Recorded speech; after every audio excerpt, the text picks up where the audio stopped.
Mr. McKeever. I understand the next witness is Mr. Kelly? Dennis Kelly, yes.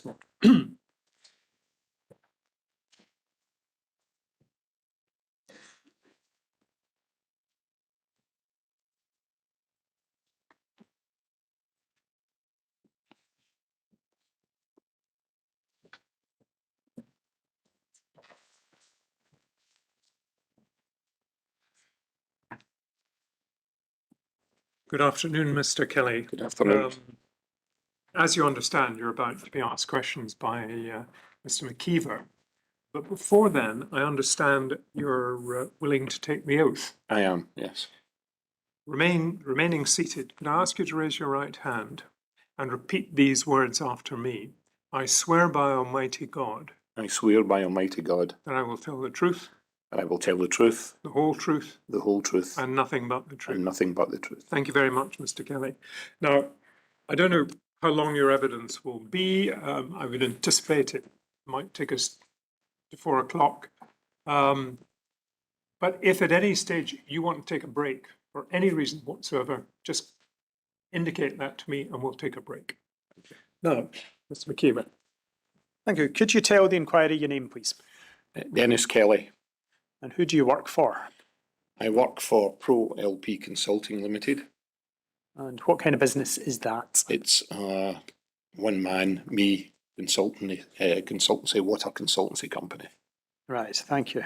And among your consultancy services are being an authorising engineer with the NHS, is that correct? Correct. Since when have you been doing that?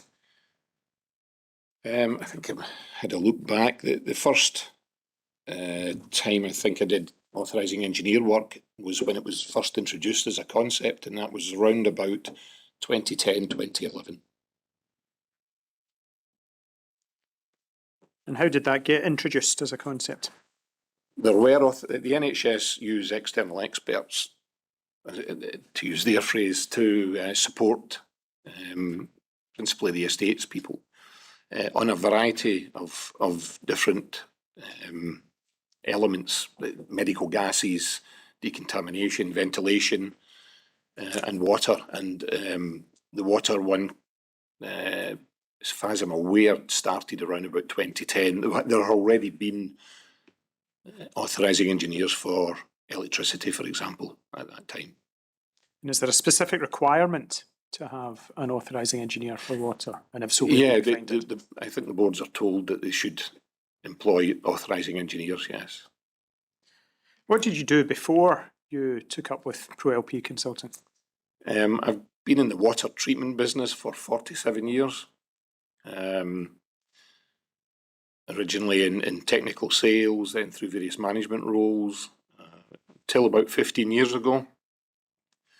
When I, was made redundant, I had a senior management role looking after water hygiene business in Europe for a large American company. And then I just started working for myself. But through all the roles, I always maintained my kind of technical input because I enjoyed it, frankly. So. And as you said, your current roles include authorising engineer for water in a number of places in Glasgow, as I understand it. Is that correct? In Scotland and outside of Scotland, yes. So I work for about, I think it's 9 or 10 NHS boards in Scotland as their water authorising engineer, and I do the same for a number of the companies that supply and run the PFI type hospitals.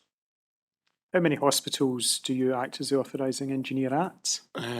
That's not an easy question to answer. Excuse me. If you went to each board I work for and look at the hospitals, it will be in the hundreds, but invariably in a board you might only be involved on a day-to-day basis with 4 or 5. You know, principally the acute hospitals. But they'll have multiple buildings like health centres, non-acute hospitals like care for the elderly and mental health. But the focus is generally on the acute hospitals. It does spill into the other ones as well, but mostly in the acutes. One of those hospitals is the Queen Elizabeth University Hospital in Glasgow. Since when have you been the authorising engineer there? I started in 2011, looking back at my records as AE Water. And at that time I was working for another consultancy called Legionella Control International Limited. That's a Legionella consultancy that that have a number of consultants, but all the consultants were self-employed. But we wore a LCI, we call them, we wore an LCI hat to do the work for them. Okay, my question was about since when you'd been the authorising engineer at Queen Elizabeth Hospital. Oh, I'm sorry. Yeah. Um, And I think I've got that would be around, I was doing AE work for Glasgow from 2011. Okay. And in terms of the Queen Elizabeth, it would be around about 2016, 2017, something like that. I did the first audit in May 2017. Okay, thank you. Now, before I go any further, I should remind myself and yourself that you have a witness statement with the inquiry. You've signed that. Can I just ask you, you content to adopt that as your evidence? I am, yes. I will ask you certain questions based around your statement and also certain questions based around other documents. You've had a document list to familiarise yourself with. Where I refer to those other documents, they'll be shown on the screen in front of you. Okay. Now, before I interrupted myself, you told us you were appointed as authorising engineer at Queen Elizabeth at around the end of 2016. Would that sound right? I was the authorising engineer for water for NHS Glasgow before that. Okay. But they had never asked me for any involvement at the Queen Elizabeth until late 2016, 2017.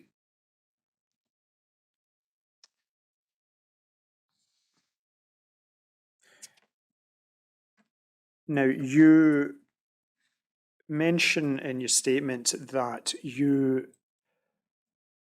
when you were appointed authorising engineer for water at Queen Elizabeth, one of the things you did was to recommend an audit, and you've already mentioned the audit. Yeah. And I think you say that you made that recommendation within your annual report. I did. Is that correct? Can you tell us about that annual report? What was the nature of that document? Who was it to? In what capacity were you That writing? report actually went to Alan Gallagher. And part of the role of authorising engineer is to do an annual report. Most of the work in those days that you did was done on request. You weren't given a set of tasks at the beginning of the year and said, you'll do this in January, you'll do this in February. It was basically by request. And in the report that I did for 2015, 2016, I was conscious that the Queen Elizabeth was up and working. I had not been asked for any input. You don't want to be seen to be pushing your way into things. I'm not an NHS employee. I don't want to be seen to be taking advantage of my role there for business reasons. But I did make the recommendation that it should be audited. Okay. So to be clear, that report you're talking about in 2016, was that specific to the Queen Elizabeth Hospital? No, it was for NHS Glasgow. Thank you. Can you tell us what, in general terms, what the role of authorising engineer involves? There's a number of facets to it. One is to offer technical support when needed, and some boards use me almost on a daily basis, some don't use me so much. So there's technical support. You do compliance audits, which tend to be done on an annual basis to look at and a compliance audit looks at how the water systems are being managed. It doesn't necessarily drill into the detail that, say, for instance, a risk assessment document would. Another facet of it is authorised person competency checks. So I look at NHS staff, people who are appointed at as authorised persons for water, and I check their competency and give a view as to whether I consider them competent enough to hold that role. Would you be involved in microbiological matters involving water? Yes. Including things like interpreting water sampling results? Well, I see a lot of sampling results. I'm a biologist by background, by degree. So that's my background. I have a biological degree. You actually do have qualifications for... Sorry? Yeah, you do have qualifications for that particular task. Yes. Yes, and I've had 40 odd years experience of working with bacteria and various types of water systems.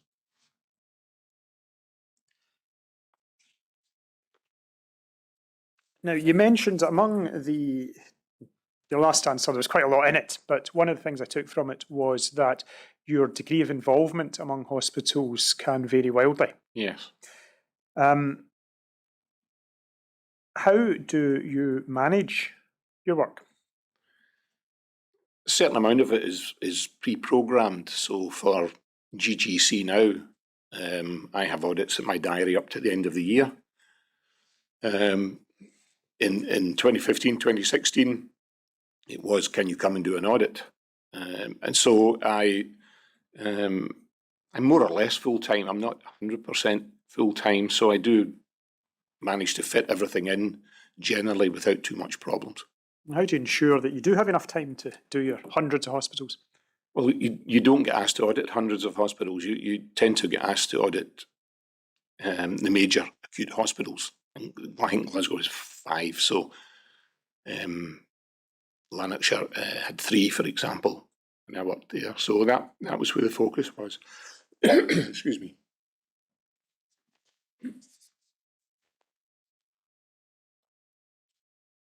Do you know how it came about that you were contacted to become authorising engineer at the Queen Elizabeth?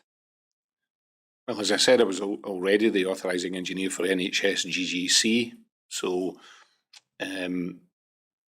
there's an element of word of mouth. That's how the first jobs I got, the first one was Tayside, NHS Tayside, and that was a phone call that I got. I understand you work for yourself. I was known in the industry, basically. I did, I present a lot at conferences and seminars and troubleshoot for people. So that's how it originally came about. And then once I did Tayside, I think Lanarkshire asked me to do it. Eventually, NHS, NSS, which is National Services and Supplies, put a tender out for the authorising engineer role for water for the whole of NHS Scotland. So I tendered for that. At that time, Legionella Control International had pulled out of wanting to do the AE work in Scotland. So I tendered as Pro LP Consulting Limited, and I was successful with that tender. Okay, what I'm interested in specifically is if you became Queen Elizabeth Hospital opened around April 2015, and you told us that you were appointed authorising engineer for water at the end of 2016. Firstly, there's a requirement to have an authorising engineer for water. Is that correct?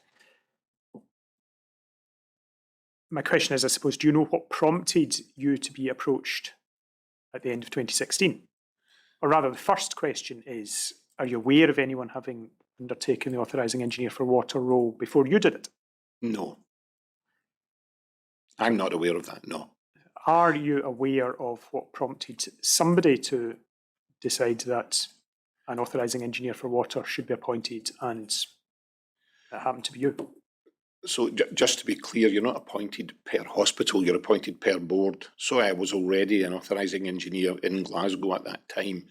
I just had not been asked to do any work at all during the construction phase or the design phase or the handover phase or commissioning phase of the Queen Elizabeth. I had no involvement until after I mentioned it in my annual report. So that may have been the prompt, but I don't know. Right, thank you for that. And it was one of the recommendations in the report that they do a compliance audit. Can you tell me about the audit? Before we go into the process, is there a specific requirement that an audit be carried out? It's part of the brief that an authorising engineer has, is to do compliance audits. Does that come from any particular source, any guidance? NHS Scotland.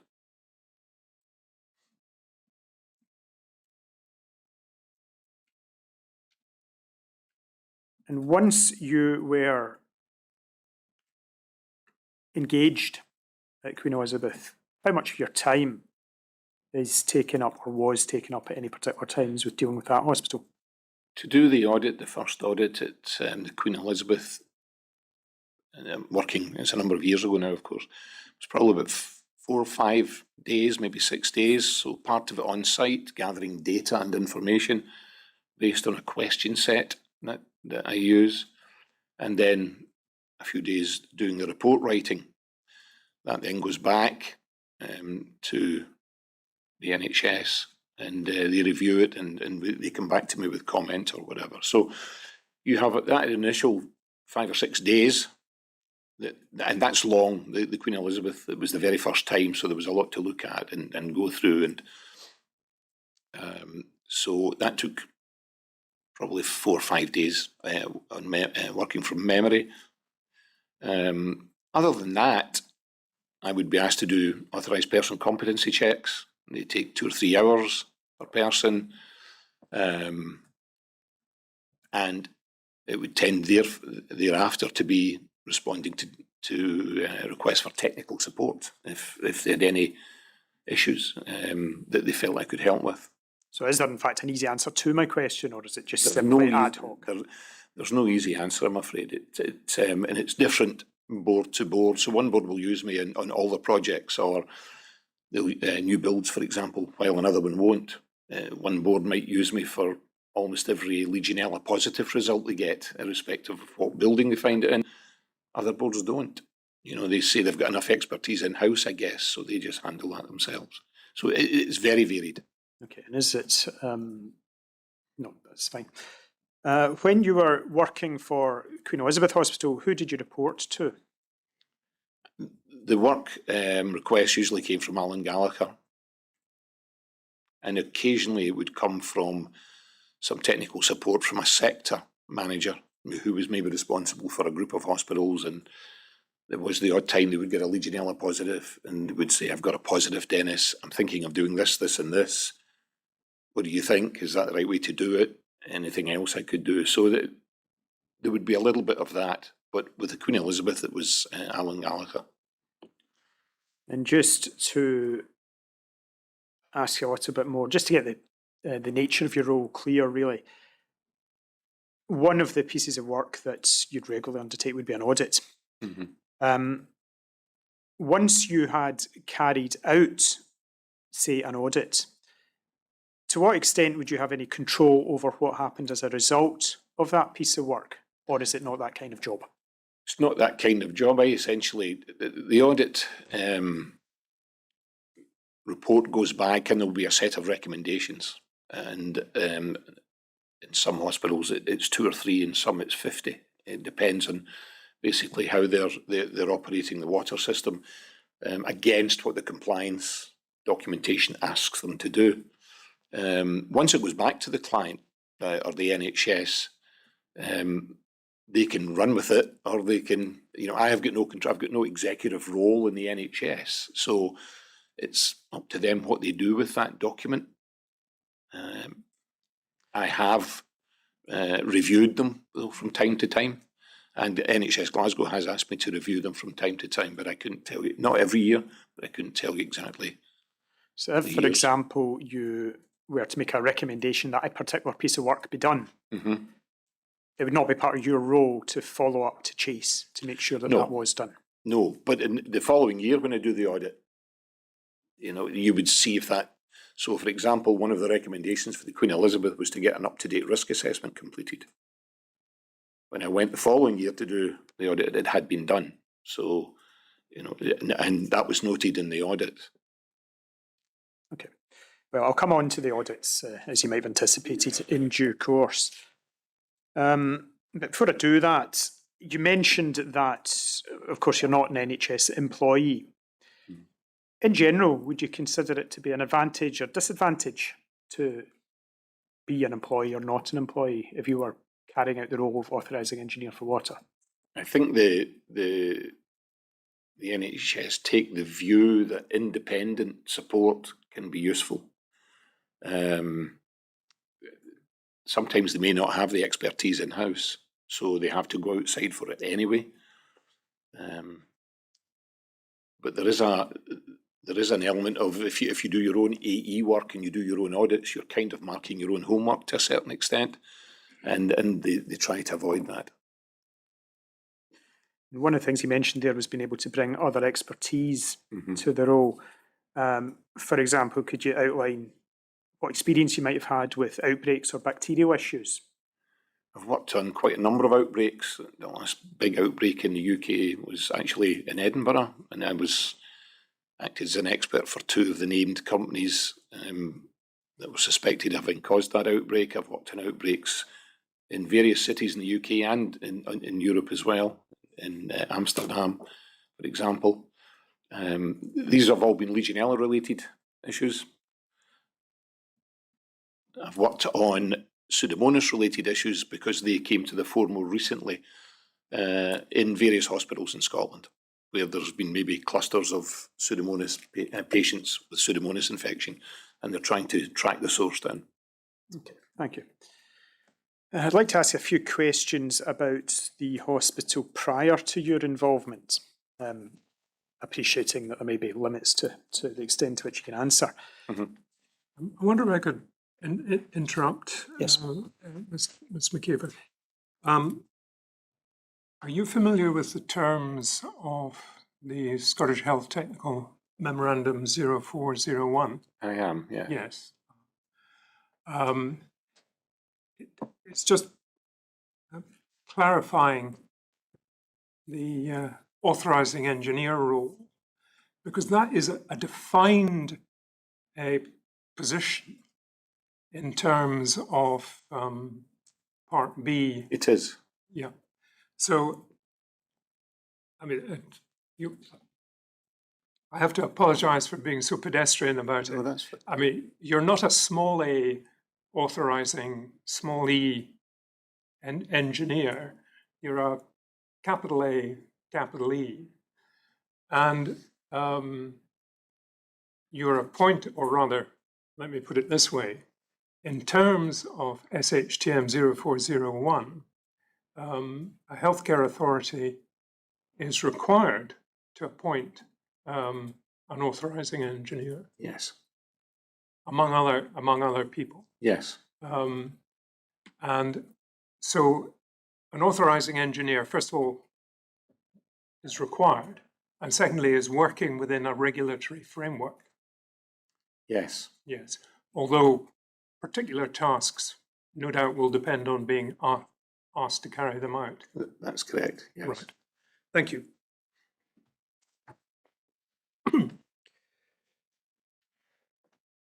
Now, I'll take you to your written statement, which is at page 49 of the electronic statement bundle. I don't know if I didn't ask you if you were working from if you were happy to work from the screen, or That's fine. if you are, that's fine. Yeah.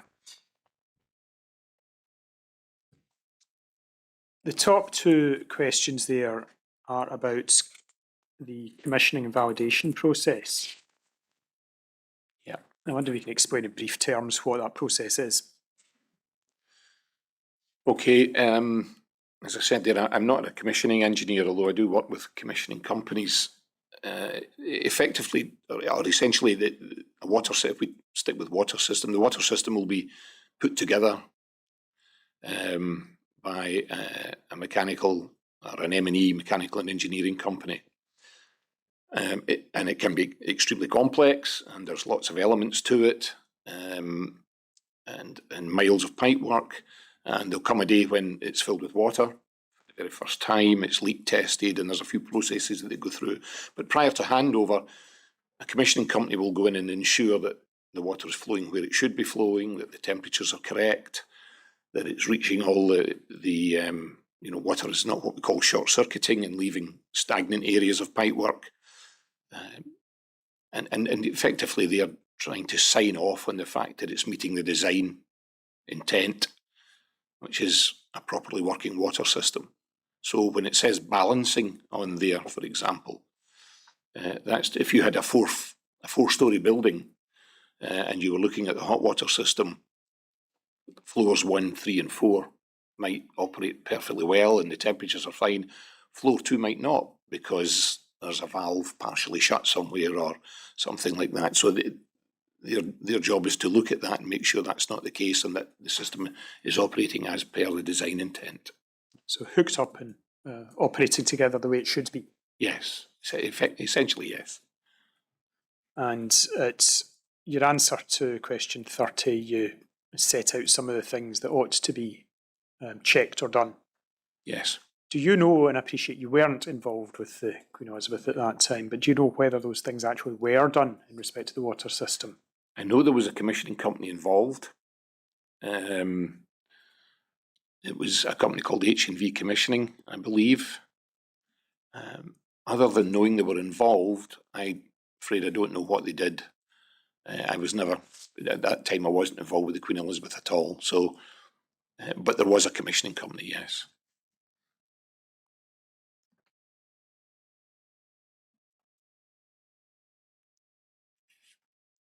And it's your answer to question 31 there. The question there was about specific actions you'd expect to be undertaken before and after handover.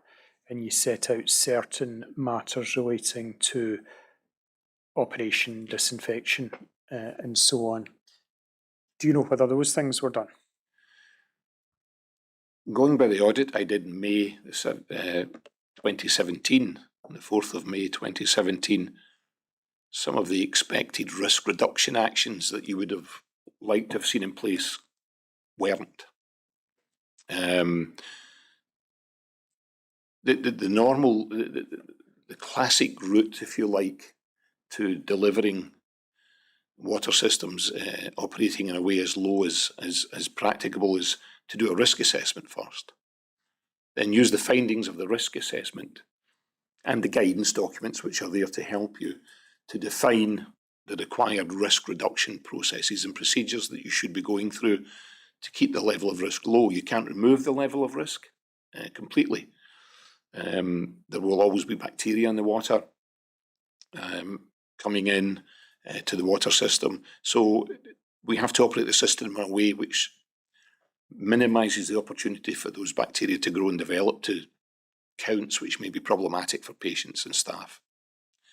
So I would have expected various tasks to have been in place at that particular point in time.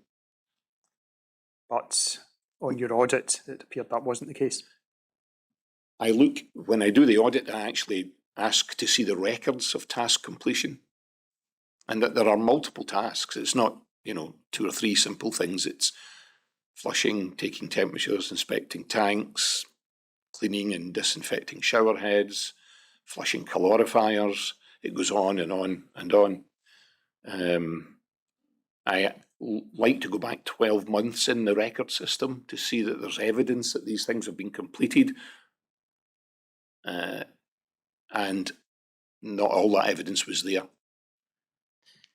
Was there any evidence there? There was some there. Right. But there was significant gaps, and they're highlighted in the audit. Are you able to, I appreciate this is not a memory test, but are you able to help us with, we're talking about your audit in 2017. Yes. You've identified in broad terms things that you would expect to have been done really at the point of handover, I think. Well, at the point of handover, the water system should be handed over in a safe condition. Right. The NHS takes ownership, and they have to carry that on. I'm not aware of what went on in the run-up to the handover, although because of my involvement, and I was listening to Dr. Macon this morning, who I've worked with a lot over the years, possibly not sure that the things that should have been done were done. So point of handover, I'm not sure what condition the water system was in.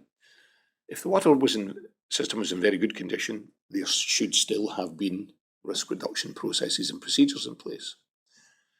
If it wasn't in a good condition microbiologically, there should have been a combination, in my opinion, of remedial action to get it to an acceptable stage, and then the ongoing risk reductions thereafter. Right, 2017. Yes. Were you able to identify things that you would expect to have been done post-handover that weren't done? I think so, yes. Yeah. If you just give me, I should have.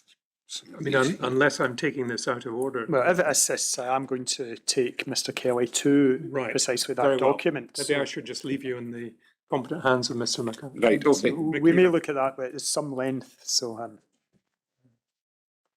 before we go there, we got onto that passage of evidence really by asking about things that might or might not have happened in commission and validation. A related question relates to an incident a few years later in relation to the Schiehallion unit. You're familiar with incidents around that unit in It 2018? depends. It depends if I was involved in the incident. I mean, it may have been, yes. Specifically, I'm interested in the closure and refurbishment Right. of that unit from end Yeah. of 2018 onwards. Are you aware, having detailed the things you would expect to have seen before and after handover, are you aware of whether those things happened in the Schiehallion unit before it was reopened after having been closed for refurbishment? Okay, in short, no, or partially, I suppose, because when you look at the Do you mean partially aware or partially things were? partially completed, I was talking about. Thank you. Because the record systems are for the hospital, and you can look at individual parts. I don't think I looked specifically at Schiehallion. I took an overall view to try and get a feel for how the hospital was operating its water systems when I did the initial audit. But no, I mean, I'm aware of the issue at Schiehallion in the refurbishment, particularly with the ventilation, which necessitated some changes to the water system as well. And there were ongoing water meetings at that time that I would probably attend and have input to those meetings. We were doing a lot of microbiological sampling at the time, so they were always looking for response to the sorts of results that we were getting back. Thank you.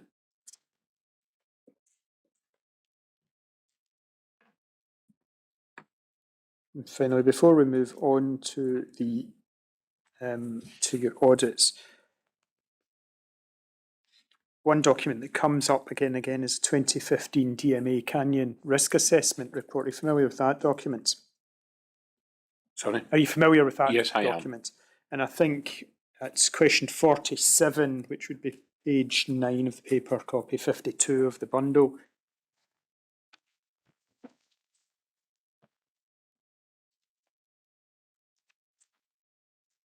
You've referred to the 2015 risk assessment being available at the time that you carried out the audit in May 2017. Sorry, what question are we looking at? 47. Right, So okay. it's the answer there. Yes.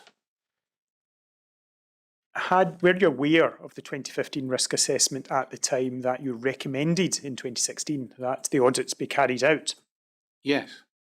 I know it had been risk assessed. I work occasionally with DMA Canyon Limited in any case, so I know that a risk assessment had been completed. And part of the audit process is to look at the risk assessment in depth to see that it meets the requirements. So the Health and Safety Executive list a set of elements that should be in a risk assessment, and that's the basis of the question set that is used when you're looking at the risk assessment that's in place. Was the risk assessment part of your thinking in 2016 when you recommended the audit, or were you not aware of it at that time? No, I wasn't aware of. I knew there was an original risk assessment in place. I wasn't sure of what happened thereafter from a risk assessment point of view. But I found out during the audit process. Well, just ask the question then in general terms, was the treatment of that risk assessment a matter of concern to you? Can I ask what you mean by the treatment of it? When you looked in May 2017, Yes. Bearing in mind what had been recommended in the 2015 risk assessment, was the way that those 2015 recommendations had been treated. Was that a matter that raised some concern with you? Yes. Could you elaborate on that at all? Or I think, look at the for audit? example, there were the 2015 risk assessment, I'm working from memory here now. In fact, if you let me refer to my notes. I think in fairness, actually, it might assist you to go to question 128, which is page 68 of the paper statement, 25 I have. No, 68 of the bundle, 25 of your paper statement. Question 100 and... 128, 129.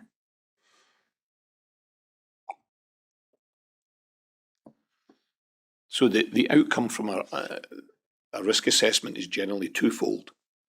You will get a set of remedial actions based on maybe gaps that the risk assessment or the risk assessor has found.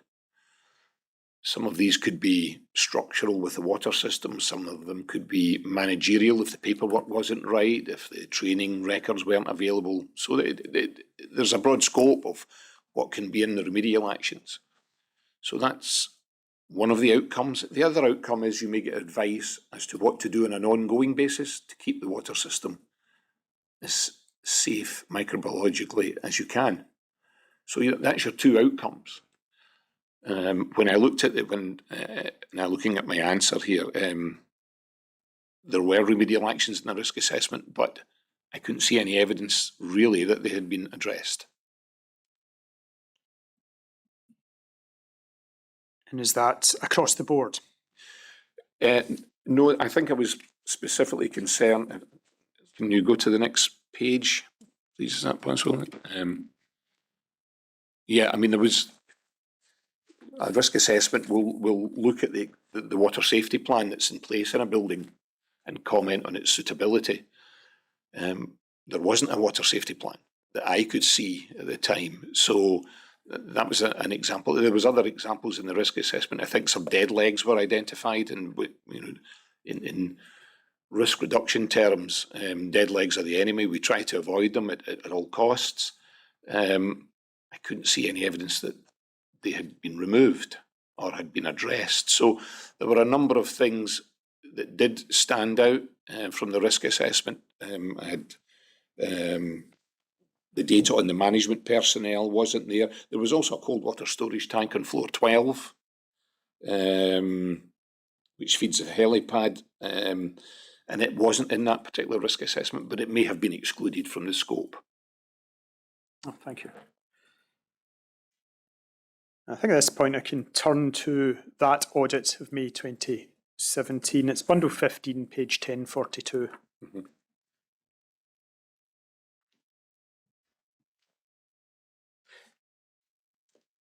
I think you might have answered my first question already, but I wonder again if you could tell us how you go about conducting these audits, and bearing in mind you've done it over a period of some 7 years now. Things might have changed over that period. Okay, so before I go to do an audit, I would ask who I'm going to be working with. I need access to the people that are involved in the day-to-day running of the water systems in the hospital. I would write to those people and say I would like to see made available during the risk assessment process a copy of the current risk assessment and a copy of the water safety plan. And within the water safety plan, there's a lot of different elements. So you've got task completion, management structure, lines of communication, training and competency. So all evidence of all of that to be available to enable me to do the risk assessment process or to go through the risk assessment process. The risk assessment itself is based on a series of questions. I then work my way through the questions with the individuals who you'll see a note there of the staff that were interviewed, and use their comments and the evidence that they can provide to create the assessment document or the audit document. Might you do a walk round as well? Most often we do a walk round, but not all the time. It's an audit of the management of the water system rather than the component parts of it, for example. And when you're making recommendations or assessing the adequacy of what you see, what you learn about, what you're measuring against. So there is there's essentially two main sets of compliance documents. You've got the health and safety executives documentation, where they have an approved code of practice, which is called L8. And running alongside that, they have a health and safety guide on Legionella in water systems, and that's called the HSG 274. So that's one set of, one package of guidelines, and the other package is the SHTM 0401 guidelines. And they're the main two. There are other ones out there. CIBSE, the Chartered Institute of Building Services Engineers, has guidelines. There's various guidelines out there. And then there's British standards that run alongside that as well. Thank you. The document you've got on screen in front of you is titled Legionella Management and Compliance Audit Domestic Water Systems. Yep. And we see the date there on the left-hand side, 4th of May, 2017. And your name and the name of two staff members that you interviewed. We start off the first box, a site general description, much of which I think you've covered already. And then at the foot of the page, there's an executive summary. Yeah. I'd like to look at some of the things you said in the executive summary. The first paragraph is given the findings of this audit and the gaps in existing risk reduction systems and processes. In the event of a Legionella-based incident in the hospital, NHS GGC would not be in a strong position with regards to its stance on risk reduction and compliance with existing guidelines. It may be an obvious question, but how positive or negative is that opening? That's negative. What I'm saying there is, if you envisaged a situation where somebody caught Legionnaire's disease, you would be asked to, there would be maybe an investigation, you would be asked to provide evidence to show that it wasn't you. You know, if you've been doing everything you should be doing, it's unlikely that you caused that issue. And the evidence wasn't there to support that position for Queen Elizabeth. You then go on, the hospital is now in full use. Current risk assessment was completed over 2 years ago and prior to hospital being fully opened. There is therefore a need to complete a new risk assessment and from that define the required tasks in a new and updated written scheme. I wonder, can you explain that paragraph briefly? Is there a particular requirement to have a risk assessment within a particular time? The HSE used to require that a risk assessment be reviewed or renewed every 2 years. They reissued their guidance document in 2012, and that 2-yearly requirement was removed from that guidance document. And in its place, they said that a risk assessment should be redone or reviewed in the event of significant change to the water systems. Okay. However, the SHTM 0401 documentation still has the 2-yearly requirement. So you have a difference now. Mr. Kelly, I think you've answered these questions, and I'm just looking for confirmation. We're looking at your May 2017 document. Yes. And as Mr. McKeever has just drawn your attention to, you mention the current risk assessment document being more than 2 years ago. So that takes us back into 2015. And what we're talking about is the DMA Canyon report. So you were at least aware of there having been a risk assessment by DMA Canyon in no later than May of 2017. Yes. I think you may have answered this question already. Did you actually see the risk? Yes. Right. Yeah, so at the time of the you would audit, have seen the DMA Canyon report in May 2017. I did. Right. Thank you. As I say, I think you probably said that already. Okay. But just, I want to make sure I'm keeping up. Right. The third and fourth paragraphs, I won't read those out in full, but what's being recorded here is your remarks on what you describe as a haphazard recording system. Yeah. Can you explain that and why that is a particular concern of yours? The term I used was haphazard because when I went along to do the audit, and I had written beforehand and or emailed beforehand saying I will require the water safety plan or the written scheme, documentation, the evidence of task completion, for example. It could be in paper format, it could be in electronic format.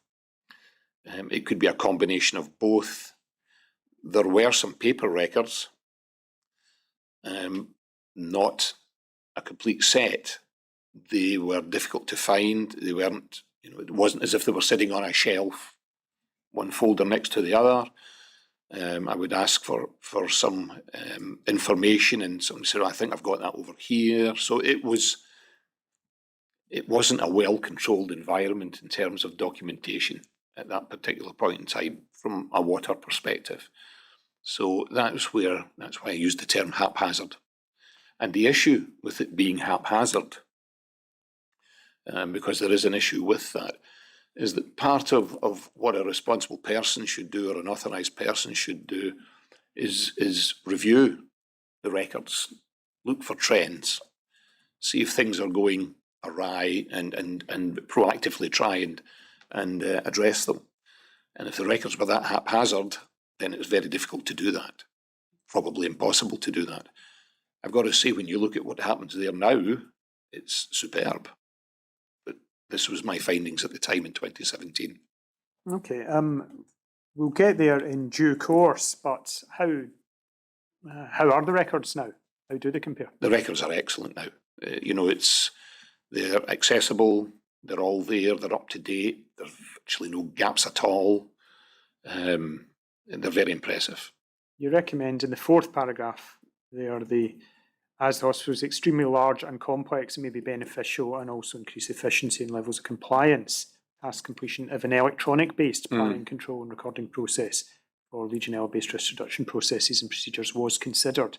Is that what you're talking about as being in place now? The NHS GGC now has, I think it's FM First as their CAFM system, their computer facilities management system, and that has an electronic element. It produces the tasks which can go to the competent persons to go and complete, take the temperatures from these outlets or whatever those tasks might be. And as the tasks are completed, that job, I believe, is closed off in FM First. There are still some paper elements to it. So tank inspections, for example, to look inside a tank to see the condition, may have some photographs which will be stored in a paper record. But they're readily available now at the drop of a hat, basically. You can go in and look at them at any time. They're managed very, very well by the people who are involved. Kerr Clarkson really manages it extraordinarily well. So to summarise that your last few answers, haphazardness is a problem of its own. Yes, yes. And does it follow from that that's because if it's haphazard, you can't easily tell what's been done and what's not been done? It's, I mean, looking for trends is important. So, looking to see if the cold water temperature starts to climb in June and July as we start to get into the summer months, and potentially going above 20 degrees centigrade would present a microbiological opportunity for growth. So it may be that we increase flushing, for example, at that point in time to pull fresher, colder water into the system. So that's an example of being proactive by using trend analysis to try and keep the water as safe as possible. And when the records were bitty at best and not even in the one place, then I can't see how you can do that successfully. Thank you. Moving down a couple of paragraphs, the one that begins with regards to competency. Here you raise that there being an urgent need for training to be delivered to the estates manager, who currently appears to hold the responsibility for the delivery of the required processes and procedures. Firstly, can you recall who that was? That was Tommy Romeo. You then go on, there is a lack of clarity in the paper-based system of who's accountable for what, and of the competencies of the involved NHSGGC staff and the contractors that are used. It should be pointed out that there is not an authorised person for water in post at the QEUH. So a number of issues in that paragraph. First is you're concerned about level of training for a particular individual. Yes. The last sentence points out that there isn't an authorised person for water in post at the time that you're doing this audit. Mm-hmm. Are the first and third sentences linked? Is the safety manager that you're referring to, is the role that he's carrying out effectively authorised person for water? Yes, it would be an AP water that would take on board the day-to-day operation of the risk reduction processes and procedures. Your first sentence suggests that he was not, in fact, and you didn't think he was, in fact, the office holder of authorised person for water. Is that right? My understanding from when I went to site was that Tommy Romeo was the estates manager who looked after a lot of elements of the hospital, including the operation of the water systems. A statement was made to me when I was doing the audit that and Tommy made this statement himself, he'd never been trained, he'd never had any water training. So that raised issues for me, in that how can you know the right things to do if you don't know the right things to do in effect. And he had not been appointed as the AP water. So there was no AP water, and the person that had the day-to-day responsibility, who should have been the AP water and may well have been appointed in the future, I don't know, had a lack of training. Authorised person for water is, as His Lordship referred to yourself in respect of being an authorising engineer. Authorised person for water is a specific office. It is. It's identified in Part B of the SHTM 0401 document. Thank you. And again, it's an obligation on the health authority to make the appointment. I believe it is, yes. And I check the competency of the individuals that are involved to make sure that they're technically competent. I can't talk about their managerial skills or their personality traits, but I look at their technical capabilities in terms of their ability to hold that role. I rather glossed over the middle sentence of that paragraph about there being a lack of clarity in the paper-based system of who's accountable for what. Is that another aspect of the haphazard recording system that you're referring to earlier? Yes, the delivery of risk reduction processes and procedures to a large complex hospital is really down to one person or even one group of people. So some of the tasks might be completed by NHS estates staff. Some might be completed by clinical staff. They might be doing the flushing. I've seen examples where the domestic cleaning staff are doing the flushing. Some of the tasks will be done by contractors because it's more specialist, like cleaning and disinfecting or descaling of shower heads every quarter, every 3 months. So what you do have is a number of people inputting into the delivery of the overall water safety plan.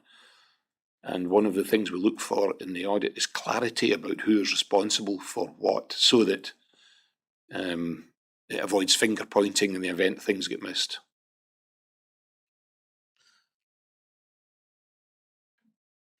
To close off, the big paragraph at the bottom is the summary.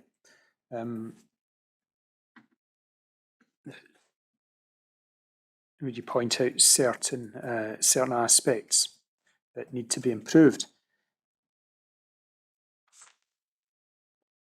To what extent, in summary, was this a picture of a compliant water system? The most I could say is that it was partially compliant. They had a risk assessment in place, but it was out of date. If we use the 2-year recommendation, they did have some tasks that were being done. There may even been tasks that were being completed that weren't being recorded, so they may have been doing more tasks than I could find the evidence for. But at best, it was partial. I had question marks over the competency of the staff to deliver. I found it strange that somebody that hadn't had any water training was responsible for a water system in a hospital of that size. Thank you. If we move on to the next page, and I'm going to take you through the audit, not line by line, you'll be pleased to hear. But I want to look at the general scheme of how you compile a document such as this. At 1044, it starts a list of your comments and recommendations on various aspects of the system that you've inspected, and it goes on for some 4 or 5 pages, I think. But they're divided into sections. The first section, comments and recommendations on the risk assessment, and that's specifically, I think, your consideration of what had and hadn't been done with the 2015 DMA Canyon report. Yes, and I mean, I know I've got a storage tank that wasn't in the risk assessment, so that required to have been done. The HSE have a specific list of what a risk assessment document should contain, and the DMA documents are of a very high standard, so they more or less had all of that there. So other than the cold water storage tank and comments about renal dialysis and not being included, but in fairness to DMA, they say in their document that they didn't do the scope of what they did is actually covered in the document. So you know that. It's not like there's something not been done and you don't know about it. But that's a very specialist water system, a renal dialysis water system. So the risk assessment audited well, I think is what I'm saying. The standard of the risk assessment was high, but there was some tweaks that were definitely needed.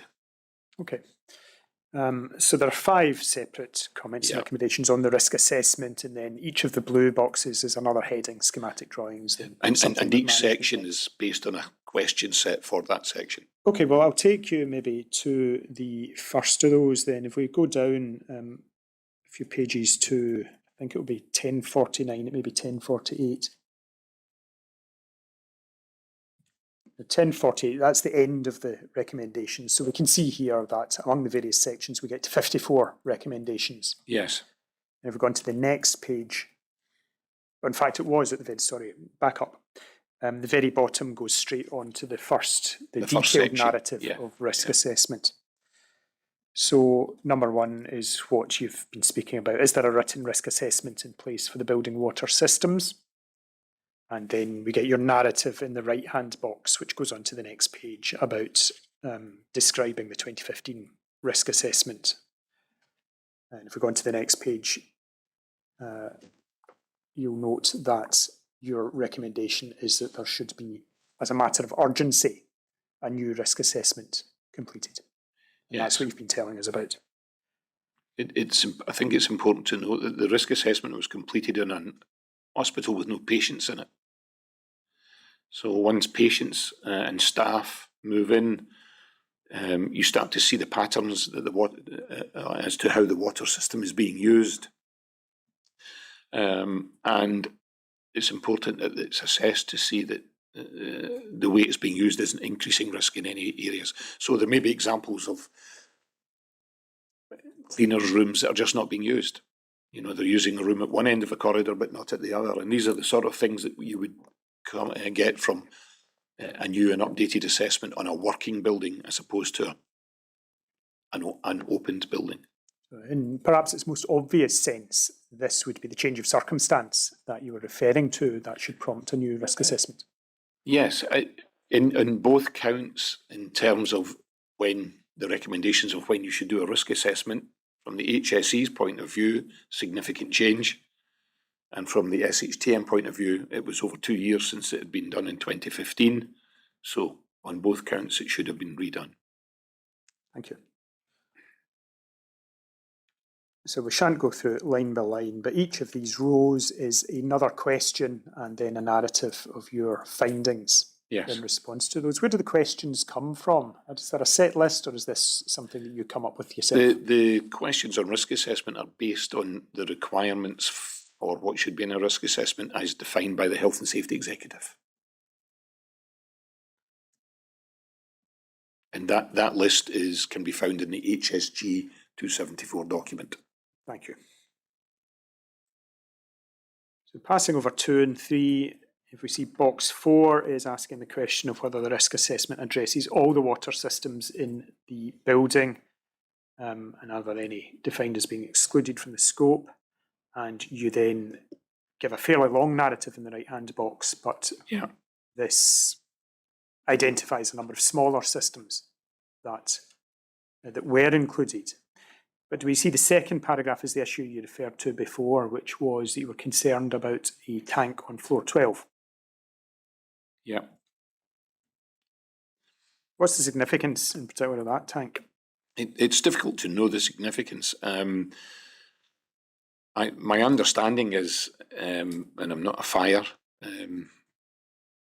expert, that the system is tested regularly. I don't know if that's weekly or fortnightly, to make sure that the pumps beside the storage tank, which would pump the water to, if a helicopter crashed on the roof, for example, and caught fire.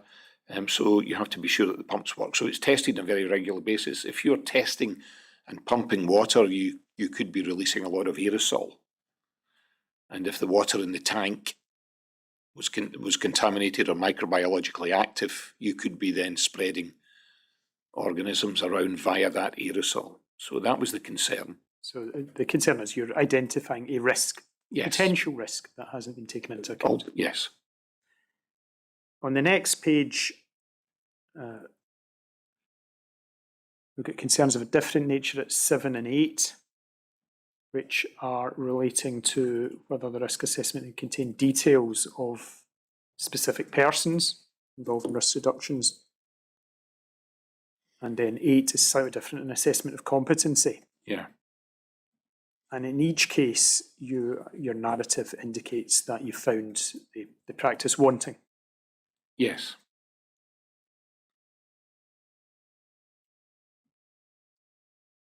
But then on the next page, we'll see that not all of your narratives are negative, because, for example, 16 and 17 are asking about are details of all the component parts included, and you're happy with that. Yeah. And 17 is asking about whether sufficient consideration has been given to design, flow, temperature, and so on. And again, you're happy with that. So it's a mixed picture, perhaps. The risk assessment as a document was good. The findings of the risk assessment were the concern. So, dead legs in question 20, their dead legs were noted in section 7 of the risk assessment, for example. So and on the previous page where there was the responsible person and the authorised person hadn't yet been appointed, point to management issues that need to be addressed. So some of the contents of the risk assessment, while the document was a good document, were concerning, yes. Thank you. The blue box at the bottom of the page is the start of the next heading. So if we go over, you see these are the comments and recommendations on the risk assessment. And then on the next page, in the box at the top, we've got 5 bold headings. And I think I'm correct in saying these are the 5. They're taken to the front of the document to make it easier to work with for the client, yes. So that's the scheme of the audit in effect. You go through it topic by topic or area by area, ask the appropriate questions and boil those down into recommendations, or don't, depending upon what on what answers you come up with. So the next page is schematic drawings, for example. And if we move over to 1053, we'll see that also results in 5 comments and recommendations. And then the start of the next section is management and competency. Now, that section goes on at greater length. Yes. So, for example, question 32 is asking, is the duty holder and responsible person nominated in writing? and your conclusion is that there aren't. Can you tell us explain the significance of that to you? It's the duty holder is typically and is described in the Health and Safety Executive as the person with overall responsibility for health and safety. So that invariably is the Chief Executive. The responsible person would be appointed by the Chief Executive, and it's recommended that this is done in writing so that there's no dubiety about whether you are the responsible person or not. So it's just clarification for both parties, the appointee and the appointer, that the appointment has been made. And if you see on the fourth line of your narrative, this section just gives a generic description of the roles. And that in itself is a problem.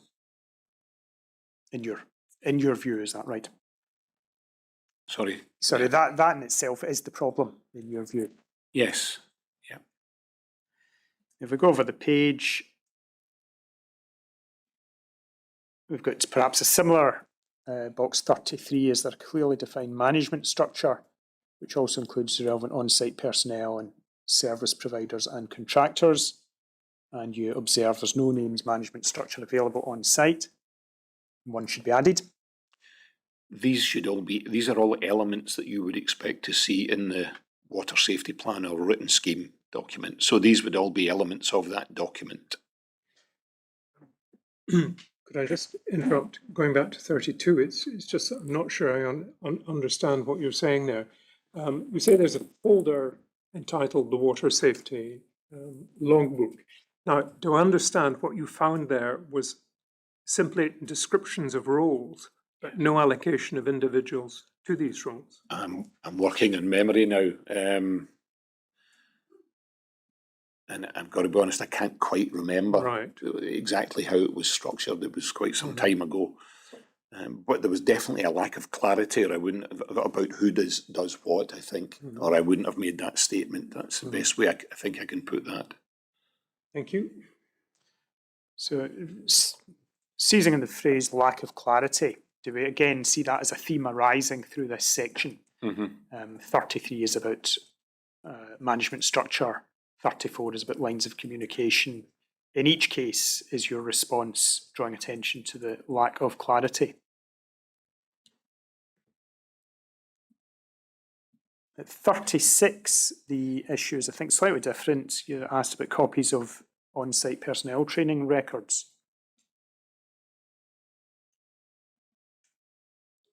And in the narrative there, can you explain what you found when you looked at that? Yeah, there were training records in personnel. I don't know if it was personnel files, but there was files available with some training records in them.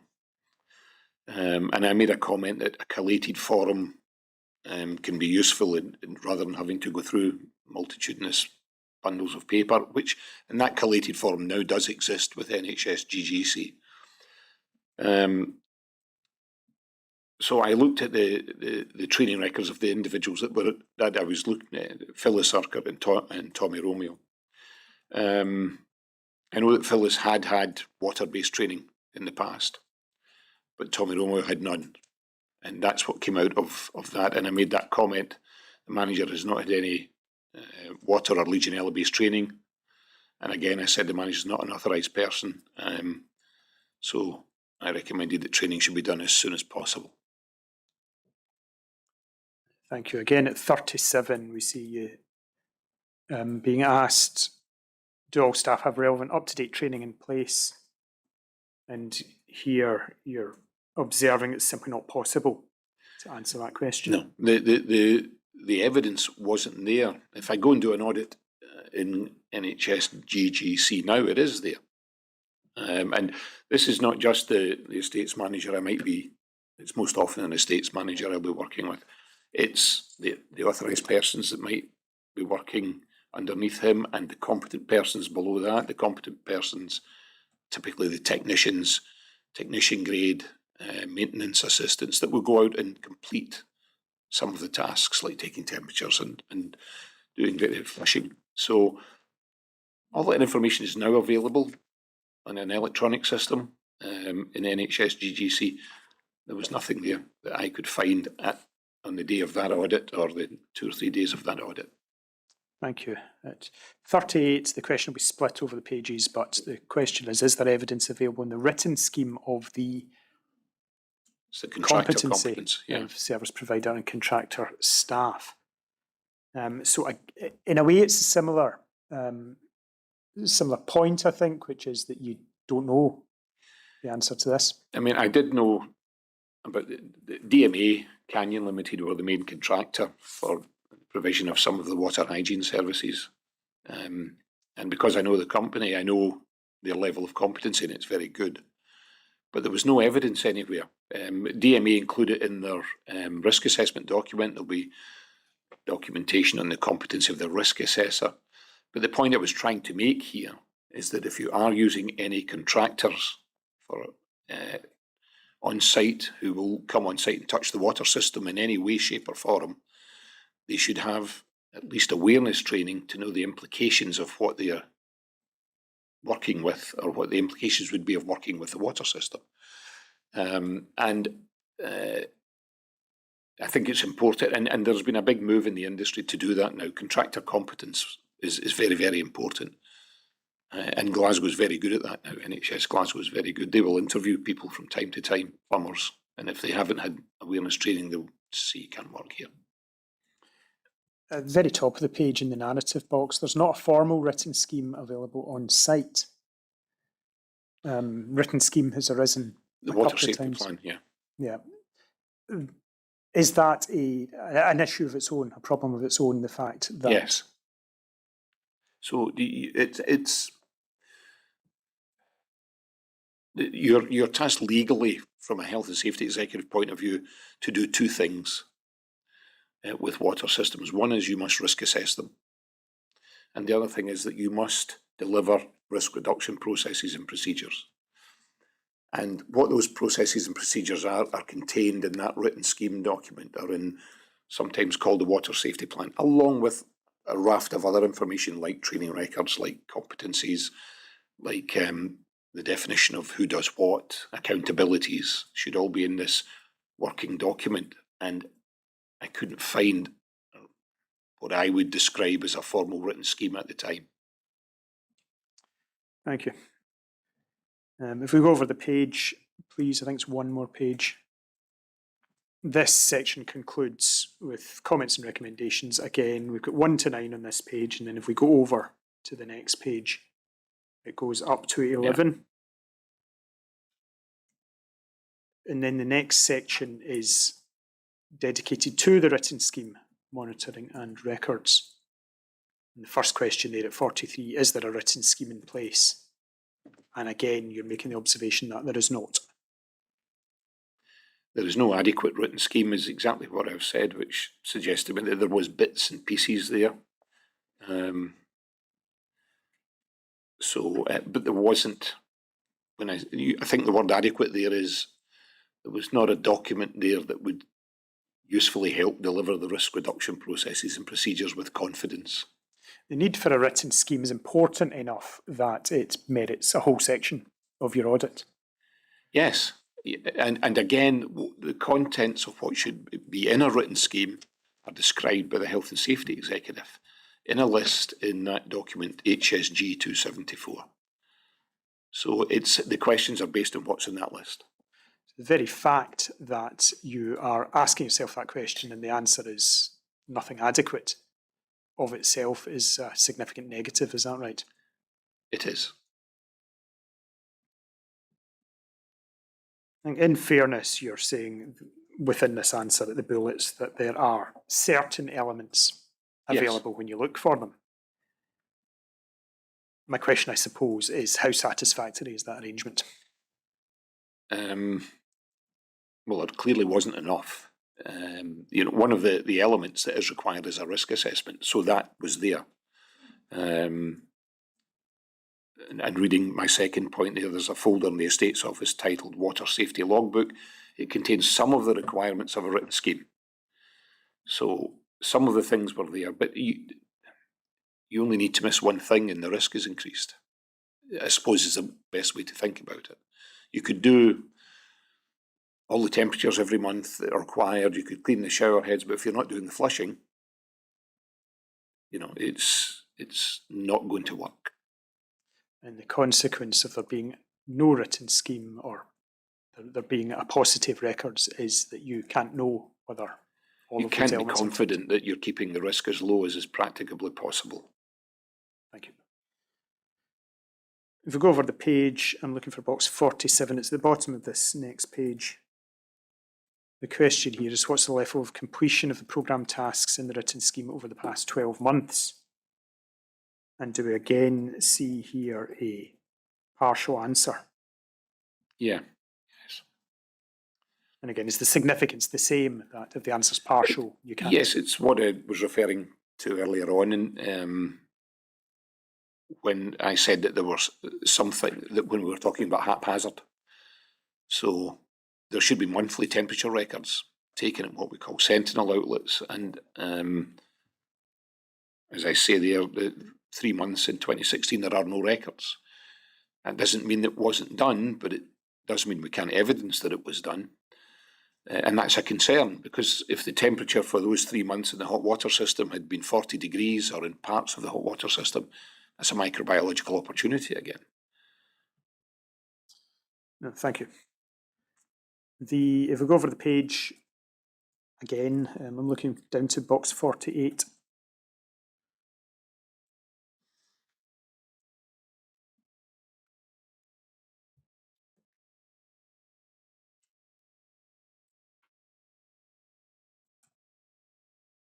Perhaps could we go back onto 1063? The bottom, it would be the second last bullet there, water sample populated sheets folder.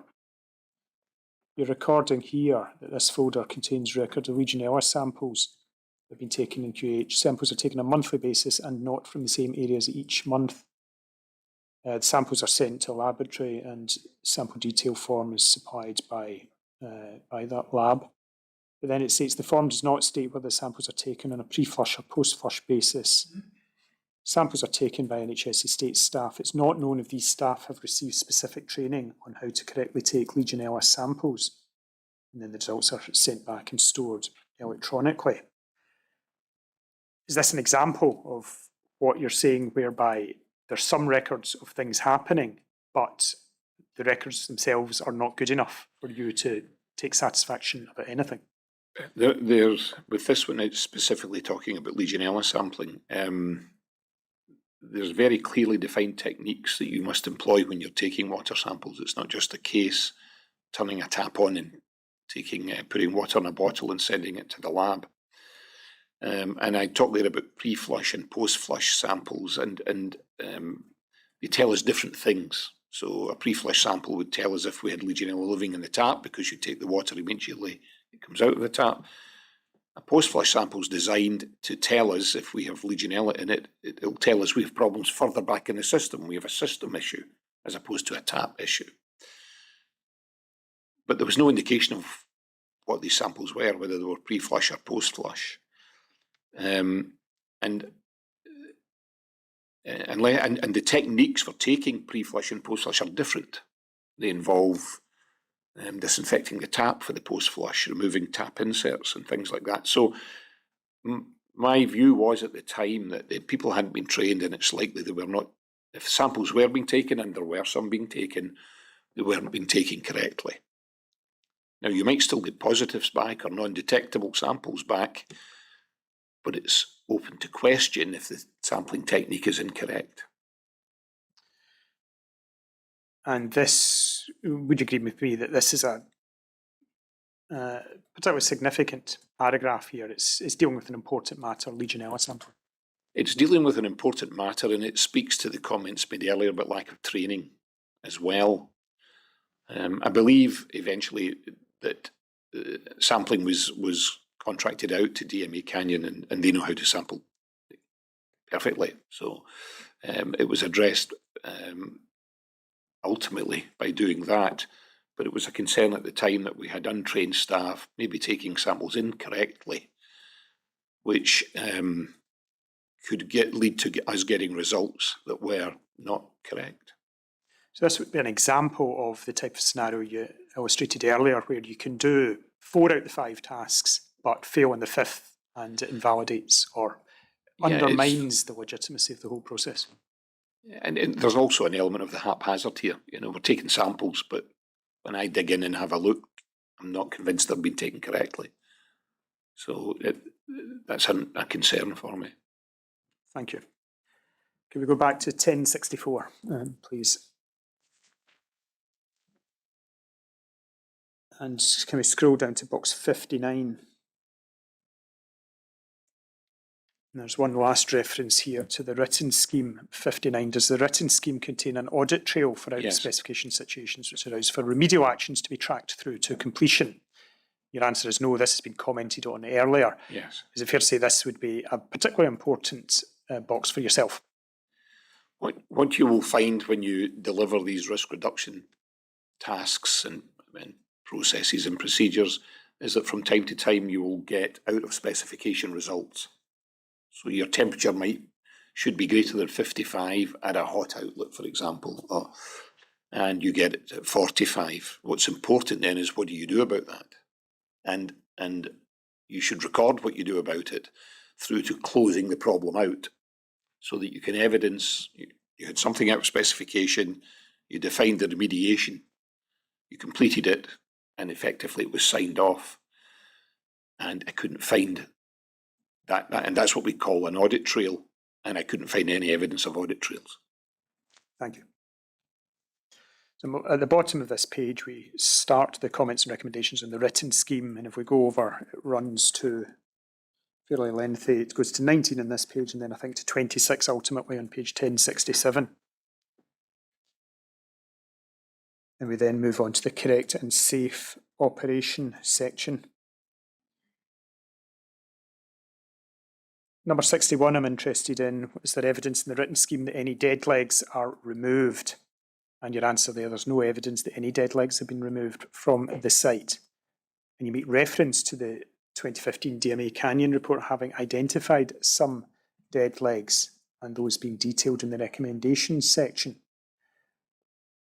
Your conclusion here is, I think, that must be that you don't know whether any dead leg action had been taken. But it follows, I think, from what you've been telling me in the last few minutes, that that in itself is a problem. Yeah, I mean, having dead legs in your water system effectively means you've got sections of pipework with stagnant water in them. If the water's stagnant, the temperature generally falls into the cold water heats up potentially, or the hot water cools down.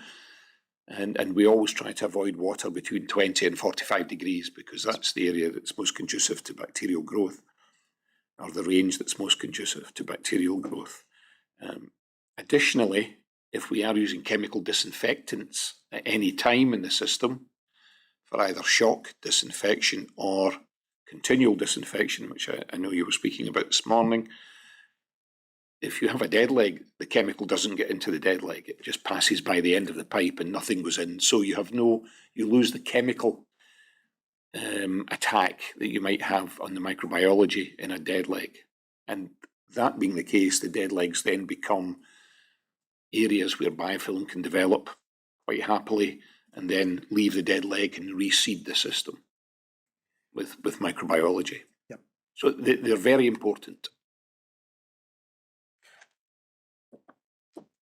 64 on the next page is, I think, perhaps technically separate, but effectively the same issue as dead legs. Are little used outlets listed, and are they then flushed?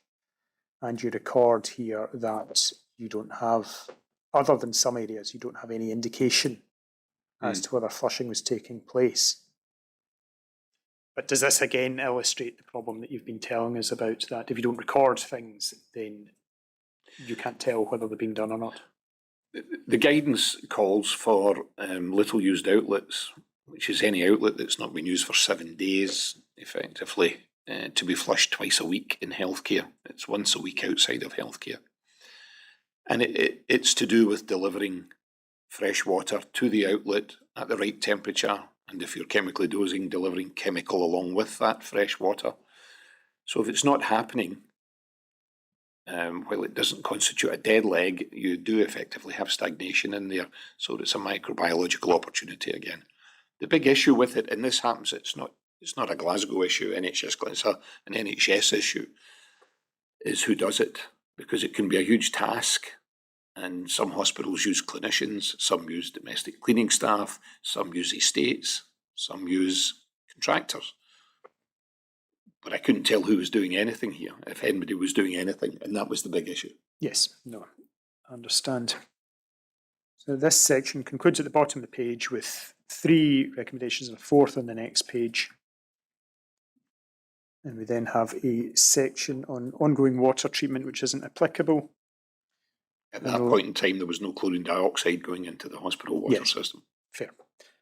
And then at the bottom of the page, a section on cleaning and disinfection procedures, which concludes on the next page with 3 recommendations. And then there's capital projects which don't apply to us. And effectively that concludes your first audit. Yes.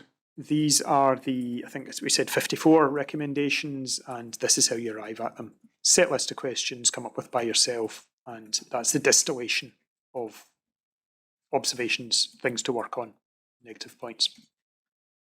Yeah. I'm sorry, was that a question? It wasn't, but I'm glad that you treated it as one. Sorry.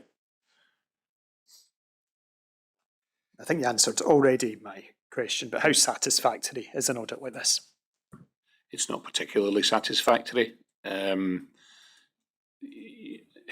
If I did the audit now, it's a totally different document.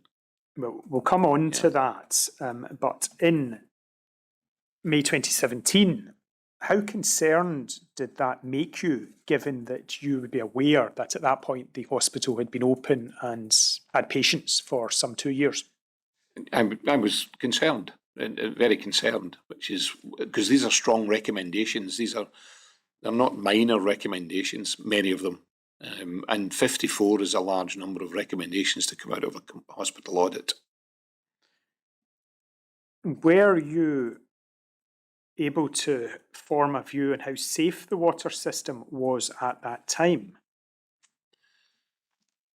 I think the best way I could respond to that was, the answer is no, because I didn't know, I didn't have microbiological data or anything like that about how the water system was behaving microbiologically.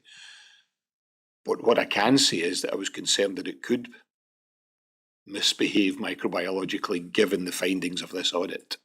Is that essentially another aspect of the haphazard point that you're making? I just can't tell. Yes, I think you could say that, yes. Yeah. Right, thank you. Now, I'm going to go to your other audits, but hopefully in considerably less detail on them. The first of those, or the second audit, was July 2018. That's Bundle 18, Volume 2 at page 909.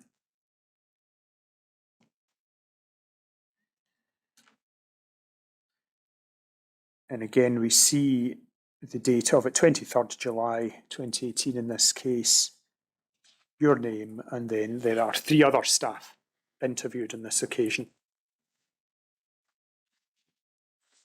And you detail in the data previous survey section, you're detailing a little bit about how, when the previous one was, and a little bit about your process here, the pre-audit setup meeting.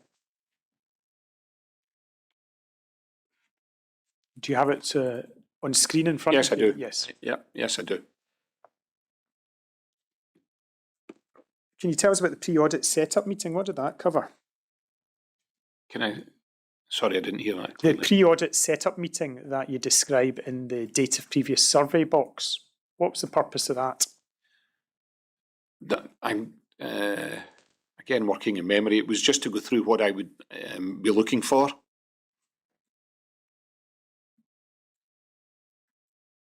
And when I come to do the audit in terms of documentation, the people that might need to be there. So it was agreeing the scope of the audit.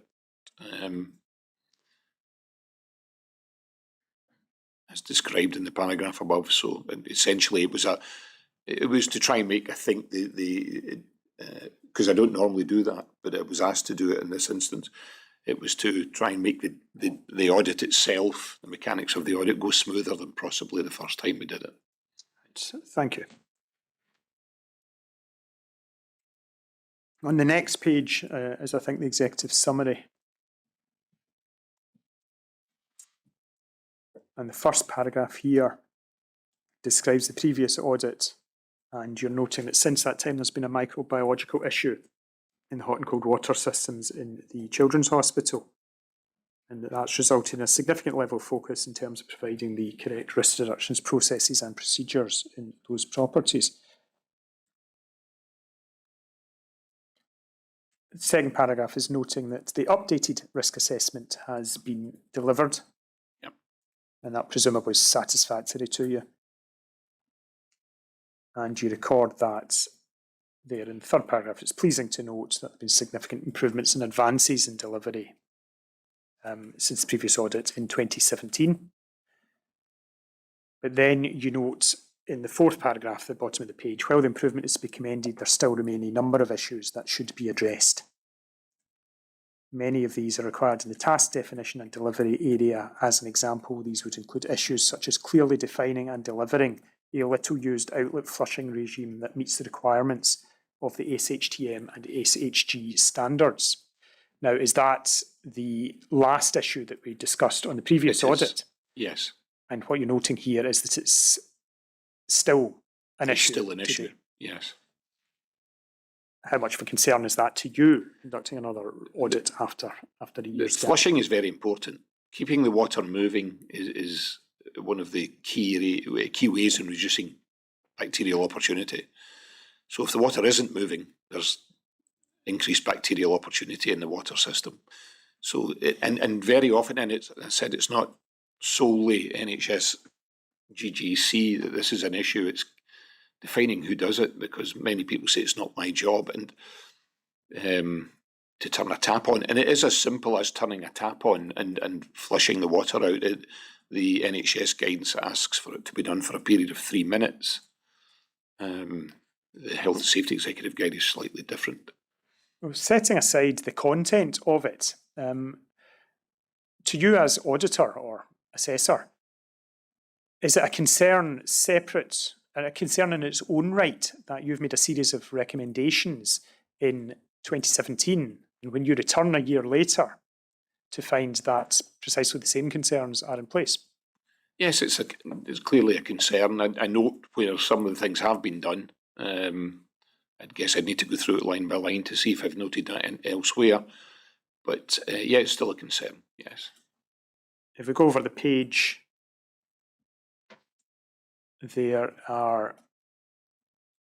there's what's perhaps a similar issue at the top. Do we see that there are also a number of higher level issues, TMT servicing and Legionella sampling? And at least Legionella sampling is something that we discussed maybe 10 minutes ago. Yes. So again, would the same apply, that the fact that this recurs is of itself a problem for you? Yeah, if the same thing's occurring, it's obviously a concern. I can't remember if the sampling had been contracted out. We need to look further on in the report if I covered that later on. But yes, it's clearly a concern if it's still there. And as you can see below, this time, Legionella control, we started to colour code some of the recommendations. Well, that was, rather than using up time going through the audit line by line, I wanted to concentrate a little bit more on the scheme of this, but we've got colour coding, which is presumably for ease of reference. It's to try and make it,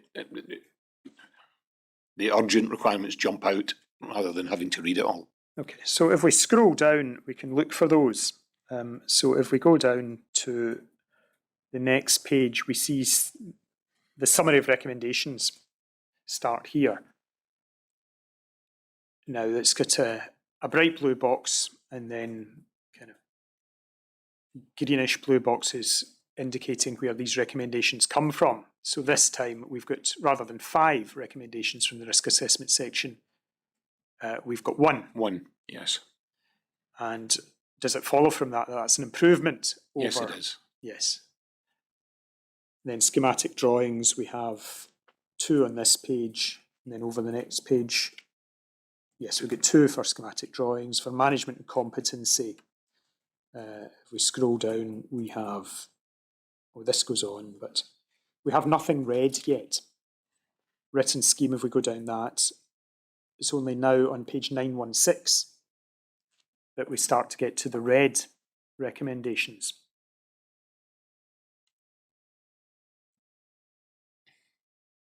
If we go over the next 4 pages, we see there's a concentration of red here in management.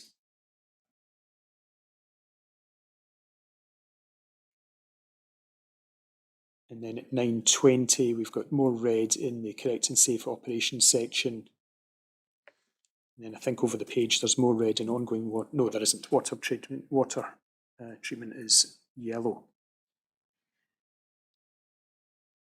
So if we can go back up to 916 and just to the first of the red boxes, please. We've got 14 is relating to shower and hose cleaning and descaling, and ensure that appropriate records are kept in the logbook. Now, your narrative here is fairly short, being done on retained estates only. Does that indicate? No, those comments are not my comments. Those comments are the NHS comments. Right. They're not my comments. Okay. So this copy that you've got is not the original. It's one that the NHS have commented on. I understand. So that column exists to basically as a check that your recommendations have been carried out or are still ongoing or whatever the case might be. Yes. Thank you. Now, if we look at the nature of the fact that these are red boxes in the audit indicates that in July 2018, these were matters of urgent concern to you. Yes. The way we characterised the recommendations was that if a recommendation was required to, or if there was an opportunity for bacterial growth and dissemination by maybe a failure in the delivery of tasks here, for example, then that should be a red and should be addressed quickly. Some of the records are missing again. When I look at what drove that particular comment, and with records missing, then I can't be confident that the task had been completed. So boxes 15 and 16 here are in the nature of records being missing. Yes. But yeah. 14 is a particular task that isn't being done. Yes. Every 3 months you're meant to clean and descale and they disinfect generally at the same time the shower head and hose. And that's it's a lot of showers in the Queen Elizabeth. Yes. So can we go on page by page, please? 917. Number box 17 again is about recording, issues around the recording of hot and cold temperatures. And 18 again is also about temperature recording, is that right? In my comment on that, there should have been 12 monthly sets of temperatures because this is a monthly requirement. And there were actually 12, but there were some of the temperatures were recorded coming out of a thermostatic mixing valve, and they're 41 degrees. So they're not representative of what the hot water system is doing. And is that what prompts the comment at the end of your box 18, that appropriate staff required to be trained in how to take and record the temperatures? Yeah. I shan't go through this box by box, but if we go down to the end of the recommendations, I'm afraid I don't know what page that will be, but it's to number 35. We will see that the scheme is similar to the last audit in that we then move on to the actual questions you're asked, and then Yes. Is this exactly. your narrative in the comments box this time? Sorry, could you say that again? Where there's a risk assessment and there's a question, this is your question. Yeah, that's my narrative, yes. and the comments are your Yes, narrative. yes, it is. So that's how we should interpret this report. Yes. Thank you.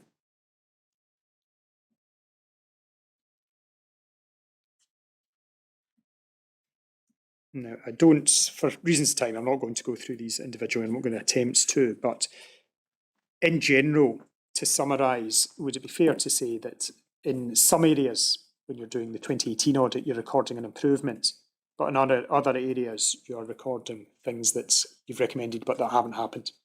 Well, there'd unquestionably been an improvement. And when I look at the people that were involved in the audit, they had put a lot of time and effort into bringing the thing up to a far better standard. The bulk of the reds tend to be around task completion and the ability to find records to say that things had been completed. But there was no question that there had been an improvement. I mean, there are 20 less recommendations to start with, roughly. Yes. Can we go on to 934, please? I'm cherry picking here, but there is. Can we go on to the previous page, please? Or can we go up until we see what the question was? Is the level of completion of the programme tasks in the written scheme over the past 12 months suitable? On page 9, at the bottom of page 932. And then, because there's so much in your narrative here, it goes over a number of pages. The one I'm interested in is 934. And it's to the box marked TMVs, TMTs servicing at the top. Just for completeness, what are TMVs and TMTs?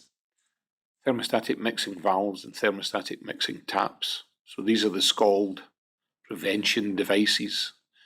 We're obviously running hot water at 55 plus, which will scald first degree burn in a matter of minutes. The TMVs and the TMTs mix hot and cold water to a preset temperature, which is normally 41 degrees. So it's a scald prevention device, but they require servicing. And my findings at that time, reading it, is that it was happening in the high-risk areas only. So that would be ICU, neonatal ICU, perhaps renal dialysis, those kind of areas. TMTs in other areas do not appear to have been serviced, was my comment. So that was the concern. So there's a mix of, and perhaps we see this even more clearly in the showers section halfway down the page, where you're recording. So I need to ensure that records are signed and dated. There's some data covering shower cleaning and disinfections, but various shower cleaning records missing, and you give examples of that. So here you are recording a mixture of things not done and things not recorded. Yes. And is that's similar to what you found in the 2017 audit? Yes, it is. But there was definitely more records available to help me identify the gaps, if you like, than there was in the previous audit. So there were, if you look at the showers one, for example, there were records for shower cleaning, which did have some gaps, whereas before I can't be sure there were records for shower cleaning. I need to look back, but there were more records available in a much less haphazardous way. Like they weren't in a haphazardous way. Okay, well, I think that really gets to the nub of my point about this 2018 audit, which was, it follows from what you're saying, I think, that you've seen an improvement from 2017 to 2018. How satisfactory would you say the system was in July 2018 when you did the second audit? It still was providing microbiological opportunity, perhaps less than 2017. And certainly the people that were involved with it, from a competency point of view, were better than the people I'd seen. Well, one particular individual I'd seen in 2017, but it was still a concern. There were still concerns there. Thank you. I don't think I'll take you to any more on the second audit, but I'm going to briefly look at the other ones. The January 2020 audit is Bundle 18, Volume 2, page 1355. We know the format by now. First couple of pages are description of the dates, your involvement, description of the site. 1357, 2 pages further on, we get the executive summary, I think. This is bundle 18. 18, volume 2. Thank you.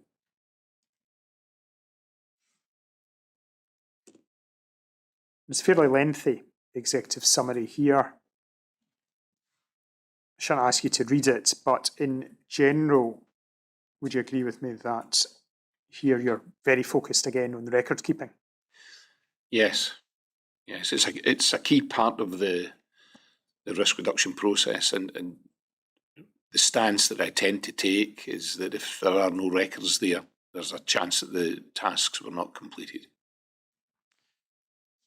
We look at the bullet at the bottom and then perhaps over to the next stage, we see a number of records, of references to where records might be inadequate to do with temperature.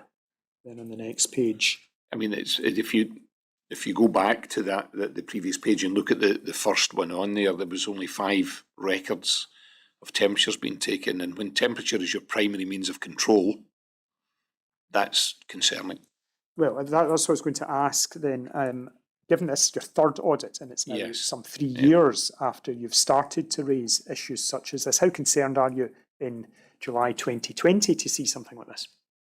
I'm still concerned about, particularly around task completion, that there's the hospital water systems are not operating at the lowest possible risk level, or certainly it's a struggle to evidence that they're operating at the lowest possible risk level. Thank you. If we go on to the next page, the other bullets relates to matters such as plant room checks, addressing faults, including out of specification results, remedial tasks, dead legs, and so on. The fact that these are on your bullet list, do these indicate these are your primary concerns? Yes, yes, they would be. Can I just ask your help on a question of terminology? Am I right in thinking that a sentinel tap is there for the express purpose of taking a sample? No, it's Well, help me then. sentinel taps are defined typically as the nearest and furthest tap from a cold water storage tank, for example, or the nearest and furthest hot water tap to the calorifier or the plate heat exchanger. And it's not just 2 taps in the entire hospital, it would be the nearest and furthest tap on every leg of the water system. So if there's 10 floors and 10 different legs, then you would have at least 10 sets of sentinel taps. The classic definition is the nearest and furthest tap to either the cold water storage tank or the hot water calorifier. And they're just normal operating taps. They Right, just so happen they're to be. taps that are there for a function, Yes, but beforehand they have been specifically identified as the nearest and furthest on every floor of both the cold Hot, and yes. hot water system. and on every leg, because in some floors you may have more than one leg of a water system as well. So that's the kind of classic definition. Thank you. If we move on to the next page, page after that, please. We see the same colour graded scheme. In this case, we've got 3 red entries, which are going to fall in the risk assessment, written scheme, and ongoing water treatment heads. And if we go over to the next page, I think the recommendations start, so we can quite easily see what the red. The red one there was that parts 2, 3 and 7 of the risk assessment weren't available when I did the audit, but I know that they subsequently were delivered by DMA. They had gone missing in the ether somewhere. I don't know whether they've been sent to someone, but they were. And I didn't know that in the day, hence the red colour, but they were there. Does that then colour how red this red box should be? I can't remember what parts 2, 3 and 7 are in the DMA risk assessment. But I guess they were covering some fairly important points, or I wouldn't have coloured them red. It's not just the fact that they were missing. But I do know that they were produced, and by this time the GGC was using, as you can see there, I said uploaded to Smartsheet. This was an electronic system which stored data, and these 3 bits were uploaded to it after the audit went back. Okay, so is that partially, in fact, reflecting something you've said years before about an electronic system would be useful? So perhaps we might mentally colour that a little less bright red than. Sorry? We might mentally consider that to be a little less bright of a red than we've got here. Yes. Right, can we go down to the next red box, please, which is again a series of red relating to recommendations from the written scheme. Now, number 13 is about reviewing dead legs again. Yes. Can you recall your concern there? It's just that they couldn't tell me the status of the dead leg removal programme. So were dead legs being removed or were they not? And if they were, could you show me that they had been taken out? And it just left it grey. It was a kind of grey and woolly thing, and because it's dead legs, then it is very risky. Okay, but that's something that we've seen before. So yes. Presumably that's prompting concerns. Is that correct from you to see this? It is, but dead legs. It's not like the hospital is built and there are, I'm picking them, 20 dead legs in it, and then once they're all gone, they're all gone. There'll be changes in the way the water system is used. Equipment might be moved, sinks might be taken out, and dead legs can be created as well. Perhaps then we draw a distinction between the dead legs themselves and the recording of them. Yes, but there were definitely dead legs identified in the first risk assessment. Yes, but the fact that you're in 2020 still having to make recommendations that, for example, the status of dead leg removal be reviewed or recorded. It may be a recording issue, but it may be a non-removal issue. I just couldn't tell which. Even if it's just a recording issue, that's still... Yeah. We've covered already that's a concern, separate concern for you. My point, or my question really, is to what extent is that ringing an alarm bell, the fact that this is the 3rd time now that you've had to raise this? It rings an alarm bell from the point of view of my inability to be completely confident that all the dead legs were gone. Okay.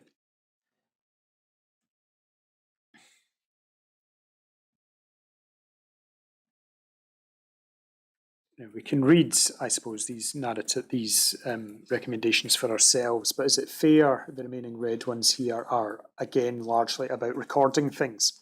Yes. So there was, I'd need to look at the next task, the task completion element. Can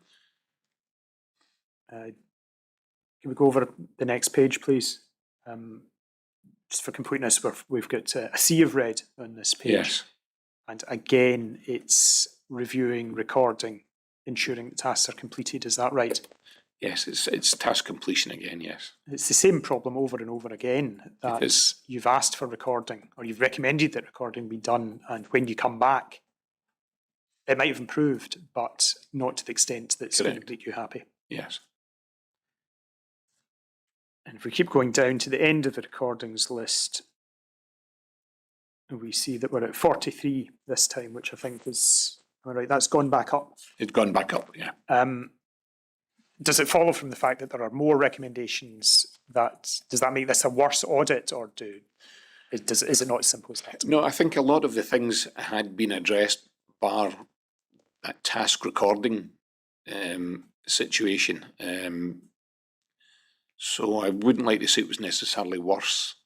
I think the best thing I could say is it was, might not necessarily been better, but I don't think it was particularly worse. But I'm working in memory now.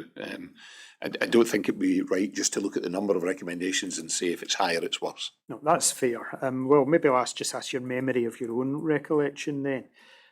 Given this was your third audit and you're Yes. still having a considerable, I think you'd accept considerable number of recommendations, were you having concerns at this point as to whether your audits, your task, your work was being effective?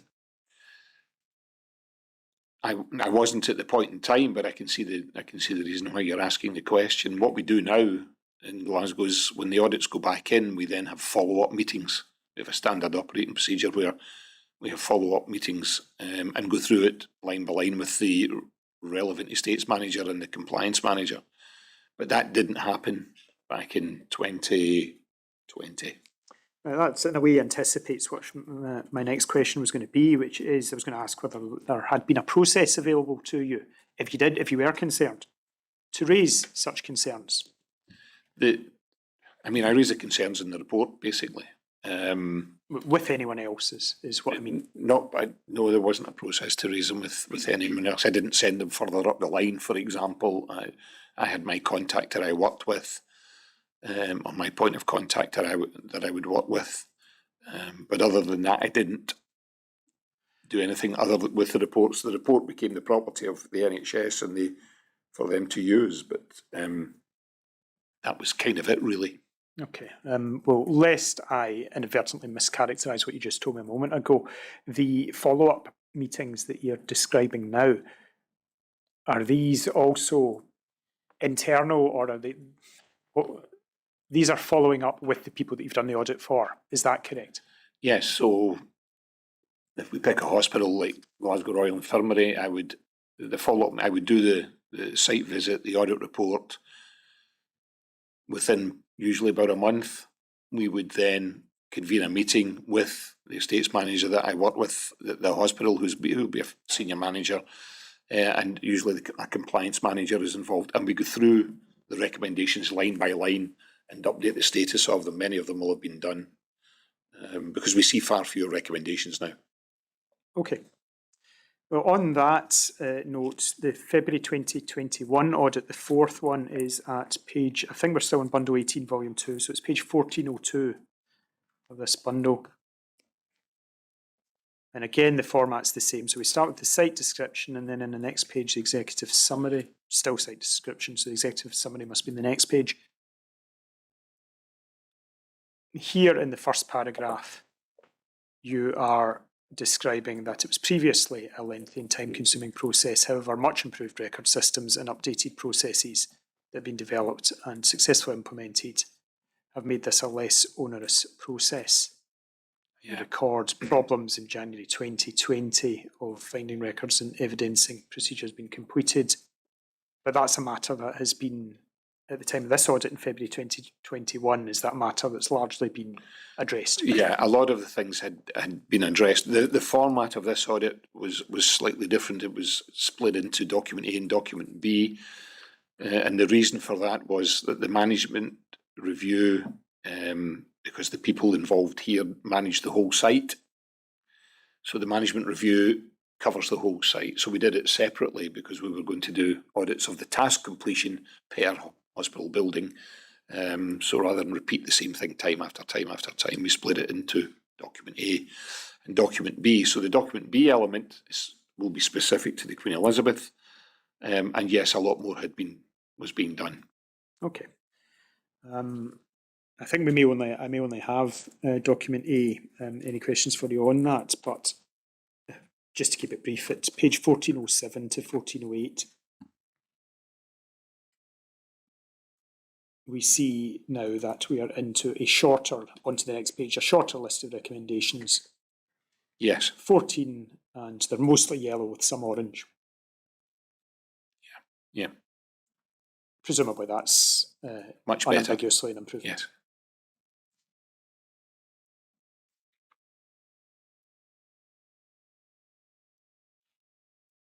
I'll just put a few questions to you in the content. At page 1411, at the bottom here, you're dealing with dead legs again. Yes. Dead legs specifically detailed in the risk assessment, and the answer essentially is yes. Is that right? That was asking if dead legs were specifically identified in a risk assessment. It's one of the requirements of a risk assessment to identify if there were dead legs there. And the risk assessment did identify if there were dead legs. I can't remember if it identified they were there or there were none, but it was identified. It had been addressed in the risk assessment document. If you remember that mentally I was dividing the question in two last time, quite apart from the substance of whether dead legs were a problem per se, the issue of recording was a separate problem. It is a separate problem. Is this, that problem has now been addressed? This is referring to the risk assessment. So this is saying the risk assessment addressed the dead legs. I don't know if there's anything in the next page about it, possibly not. We go over the page, please. No, there's not. So I can't say from what I've got there whether there was dead legs identified in the risk assessment. It says the information in dead legs can be found in section 2, recommendations of the risk assessment document. If there are recommendations regarding risk assessments, that suggests there were still some dead legs there. Okay, well, perhaps I can't take that any further, or that there's limited use in doing so. But in essence, this is a much improved position from not only from the first audit that you did, but in fact from the previous audit. There's been a significant improvement since. Without question. Well, just for completeness, then the fifth audit should be at page 1335. And again, the format's the same. We start with the details of the date and the interviews, and then the site description. And then the page after that is executive summary. Again, we repeat the positive vibes from the last one. If we look at 1339, we'll see a list of summary of actions. And this is recording, we're now down to 10, and they're all yellow. And a lot of them are paperwork related, really, rather than whether tasks were being done or not done. So at this point, how satisfied are you with your work? That's a pretty good audit in a hospital, particularly one of the complexity of the Queen Elizabeth and the RHC. The sixth audit's from January 2023. It's in a different bundle. It's bundle 15, page 2026.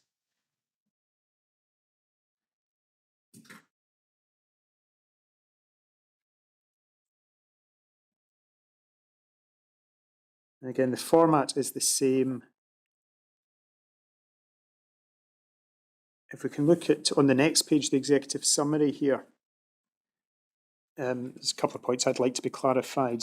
At the start, you say you refer to the previous audit, March 2022. That's the one we've just looked at. I called it the February 2022 audit. I think it was the cusp of the 2 months. So that would be the same document. Is that right?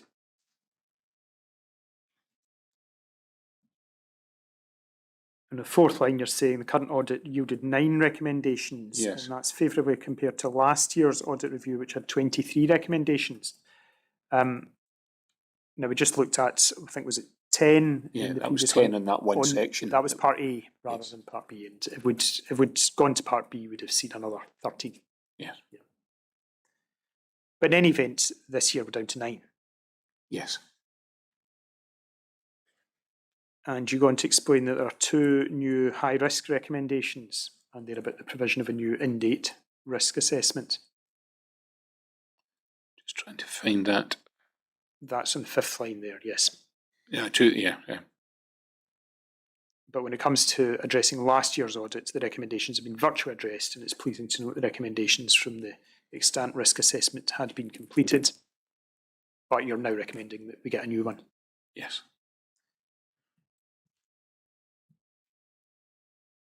Can we go down to the list of reds, really? First 2, I think, will be about the risk assessment on the next page, 1229. So 1 and 2 are what you've just told us about updating the risk assessment. Number 8 is different in nature, though. And you're recommending here that until the expansion vessels are converted to flow through, that a flushing programme is initiated as soon as possible. Can you explain your concern there to me, please. It may be, in fact, that it's that this isn't new here, and it's perhaps it was in Part B's that I didn't take you to before. But the specific concern about expansion vessels. Expansion vessels are used in water systems to take out pressure fluctuations, so that when pumps come on to pump water around the hospital and you open a tap, there's a pressure surge and the water could bounce out the tap and spit out of the tap. And you put the expansion vessels in to take these fluctuations out of the water system. So, but the standard design is what we call a single point of entry. They're just connected onto the pipework running to the taps, usually back in the plant room. And a single point of entry one effectively is a built-in dead leg. So I think they've all been converted to flow-throughs now in the hospital, with the exception of the accumulators. Flow-throughs, we actually take the water and pass it through the vessel, so it never has any dead leg area in it. So my concern there must have been that they were in the expansion. They were, yes, that's it's coming back to me now. They were in the process of converting all the expansion vessels, and if there were any that hadn't been converted, a flushing programme should be initiated on them. Right, so that's the last of your red recommendations in January 2023. And then for completeness, January 2024 was your most recent audit. That's bundle 27, 27.1, I think, page 252.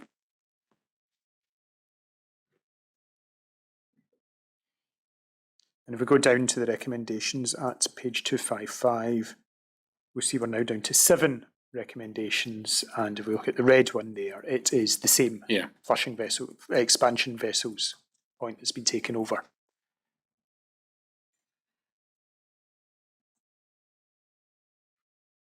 And that's a very low number of recommendations for a major hospital. So therefore my question is perhaps obvious, but to what extent are you satisfied with what you've seen over these 7 years? The way the water system has been managed now, you know, if I had to go into that hospital, I wouldn't worry about the water, put it that way, I suppose is one way of putting it. It's a well-managed water system now. But water systems are extraordinarily dynamic, so things are changing all the time. But there are systems in place to oversee all of that. So in terms of satisfying the public, in terms of what risk might be posed by the water system, firstly, what would your view be on that? And secondly, what would the basis be for you giving that degree of reassurance? When I do the audits, obviously I'm finding very few things that require attention. Additionally, I know that at the hospital there's still a lot of point of use filters on the final tap outlets, so that even if there was the likelihood of bacterial development in the water system, the point of use filters would prevent the bacteria from getting to the patient. So in one hand, the water systems have been operated far in a much better way, and on the other hand, you have that catch-all at the end of the lines where it's important, particularly where we have immunocompromised patients, that we have a final barrier to bacterial release as well. So from my point of view, it's a safe water system right now. Thank you. Well, I've not got any more questions for you on the audits. I do have a couple of catch-all questions at the end, but typically we have a short gap before I put those to allow to canvass views whether there should be anything else raised. Okay. Can I, before we take a break, because as Ms. McKeever says, I'd like to find out from the room whether there are any additional questions. But on point of use filters, is your understanding that Queen Elizabeth intends to retain point of use filters, at least in areas where there are more vulnerable patients? I'm not aware of, I know we are in discussion about that. And they asked for my input on that discussions, but I'm not aware of the final outcome. I think the discussions are in progress, and I don't think a decision's been made on that basis yet. Do you have an opinion on the desirability or otherwise of using point of use filters in the longer term? I do. While point of use filters are a final barrier to bacterial release, they also slow the water flow down overall. So you have a balance of risk situation now where by preventing final bacterial release, you are possibly providing enhanced opportunity for bacterial growth in the system. My view is that, and I'm already seeing this in other countries, that in high risk areas,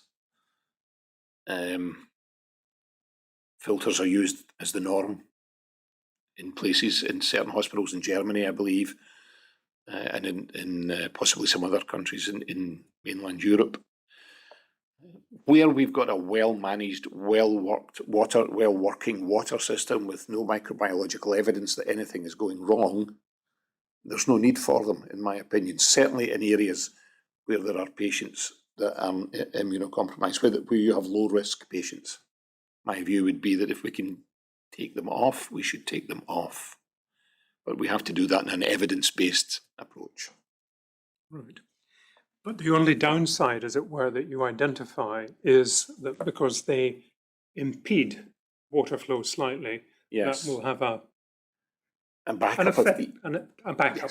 yes, and I listened a bit to Tom's stuff this morning. He spoke a lot about biofilm, and it's about increasing the opportunity for biofilm development, which we try to avoid as much as we possibly can.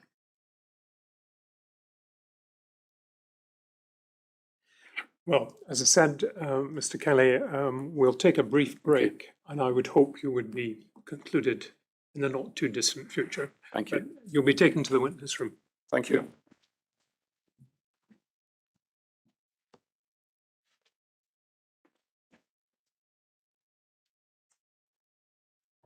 Please stand.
Ms McKeever? I do have a number of additional questions now, maybe around 10 minutes or so. Very well.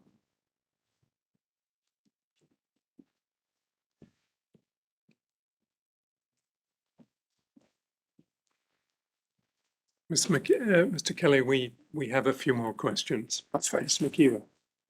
I will just ask them one after the other. They don't follow into any particular section. First question is, if you could have a look at page 60 of the statement bundle, please. And your answer to question number 91. You're asked about disadvantages of using chlorine. That should be chlorine dioxide. And you mention an effect on pipework and water. Can you explain your concerns, please?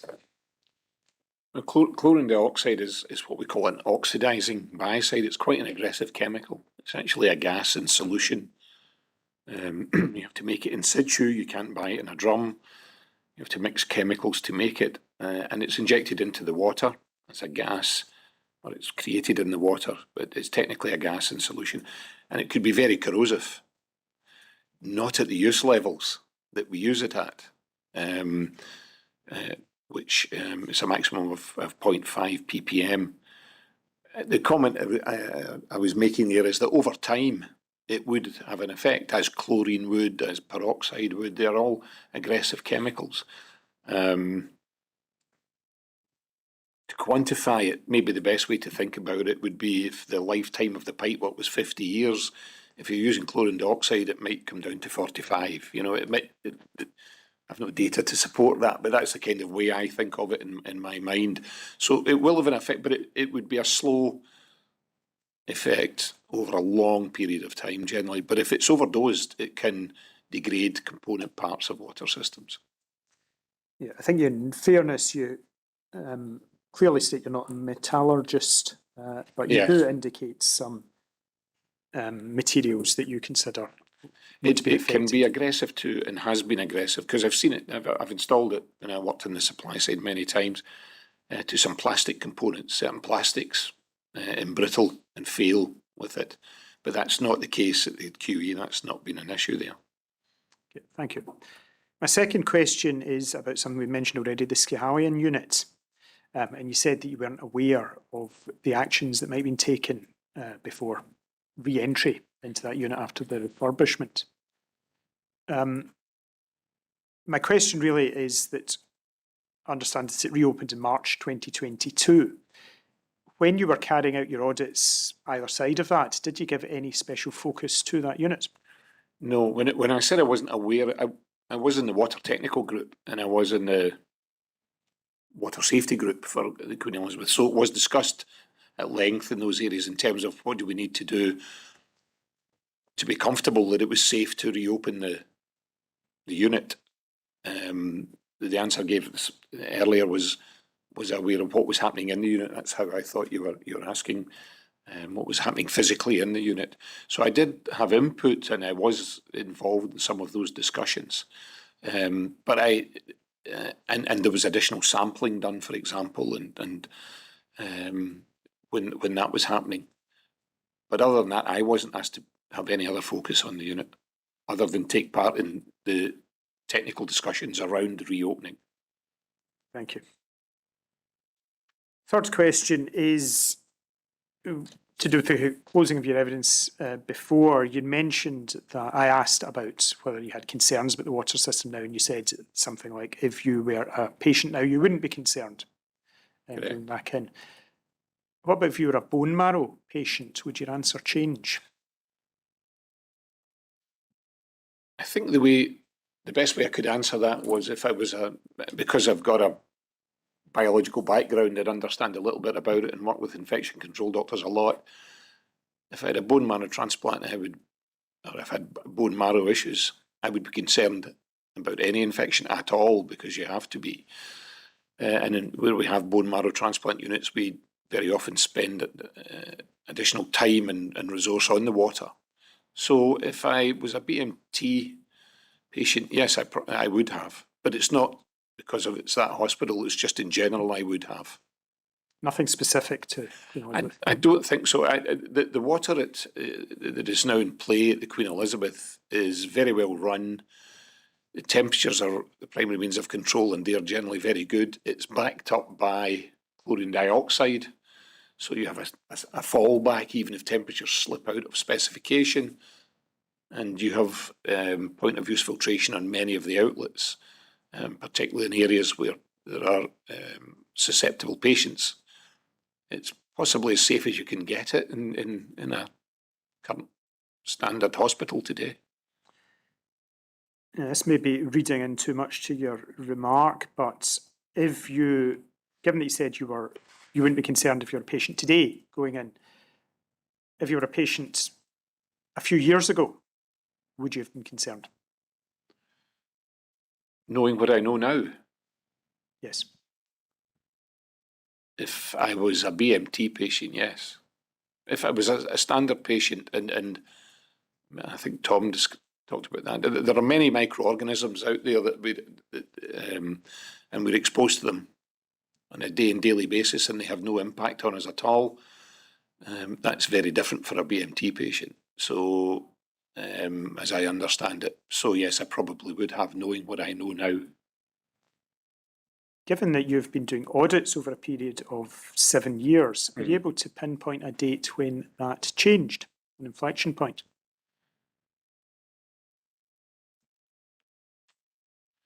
I think the most, when the management improved, I began to feel a lot more comfortable about the water, and certainly when chlorine dioxide went in, that's that builds that extra layer of comfort that the water system, even if it does go out of specification, from a temperature point of view, chlorine dioxide is a great assistance in keeping the risk low. And even when you consider things like dead legs that might still be there, that some of them we might not even know about, if they release microorganisms into the water from the dead leg, there's chlorine dioxide there to aggressively attack that. It was perhaps unfair in my wording the questions to ask you to pinpoint a date when things might have changed. That suggests something very specific. But you give me the answer there, based largely around chlorine dioxide. So does that suggest that an inflection point might have been around 2019 when that? If that's when it went in, yes, yeah. I can't remember the exact dates, I'm sorry to say, when everything was installed.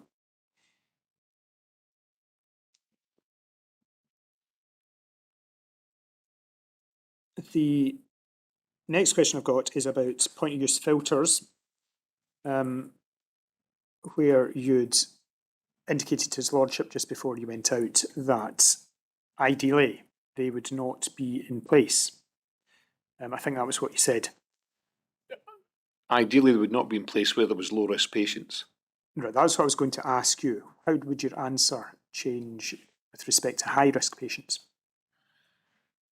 There's definitely a movement towards using point-of-use filters as the norm. It's being heavily discussed now.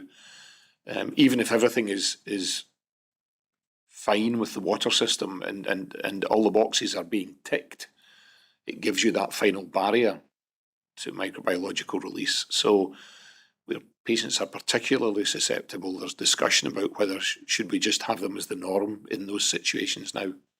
Your view on that would be what? My personal view? Yes. I would use them in those situations. But I'm not clinical, remember, so that's a personal view from a water guy rather than a clinician. No, that's fair, I appreciate that. A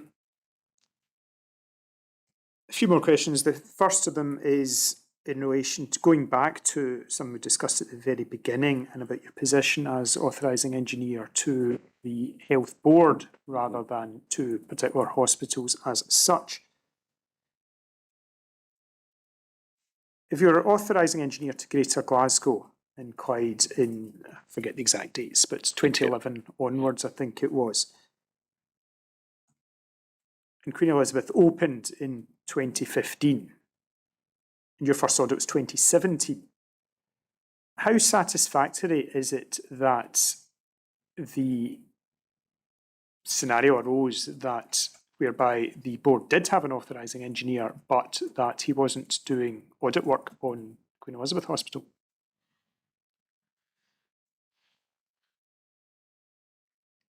I think the way I would respond to that would be that GG&C had an asset that they could have used, but they didn't. In that, and I'm not making myself out to be a particular expert of, but I'm a well experienced water hygiene individual that could have perhaps been used, but wasn't. But I guess that's a question for GGC and not for me. Perhaps the question I would ask you is whether that was good enough, that situation.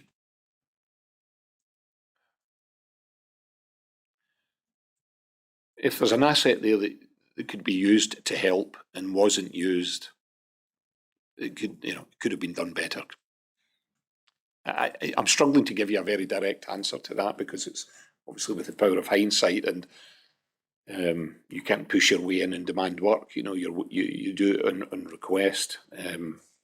But with hindsight, yes, it could have improved things. Well, that was going to be exactly my question to you. One of the first things he said to me was that you didn't want to be talking your own book. I'm not sure if that's the right phrase, but you know what I mean, pushing yourself forward where you didn't necessarily need to be. And I also asked you about the advantages or otherwise of having an independent person as opposed to a board employee, for example, in the authorising engineer, and you explained that in terms of marking one's own homework. Might it be the case that, in actual fact, one of the advantages of not having independent people in the role is in terms of accountability, in terms of an employed authorising engineer might have more locus to see work not being done and to demand that it be done? I can see that, yes. Sorry, could you just give me, I'm not quite sure I followed the question. Could you, obviously, Mr. Kelly understood you. Could you just repeat that question? Certainly couldn't verbatim, my lord. I was drawing a link between a number of threads in the evidence, which was firstly that whether or not it was advantageous to be a independent practitioner rather than an employee who was carrying out the auditing function. And Mr. Kelly explained earlier on that independence carried benefits in terms of not marking one's own homework. My suggestion was whether non-independence, i.e. being accountable within the board structure, might carry an advantage in terms of seeing lacunae in work not being done in terms of auditing a particular hospital and being in a position to make demands, suggestions, pull strings in order to have that work done in a way that an independent practitioner might not be. That was my suggestion to Mr. Kelly. It's not my role to be the witness. No. But can I just tease this out? And I'll be corrected by Mr. Kelly if I'm wrong. Mr. Kelly has indicated that the role of authorising engineer is to be found defined in SHTM 0401. Now, also in SHTM 0401, there are a number of other roles.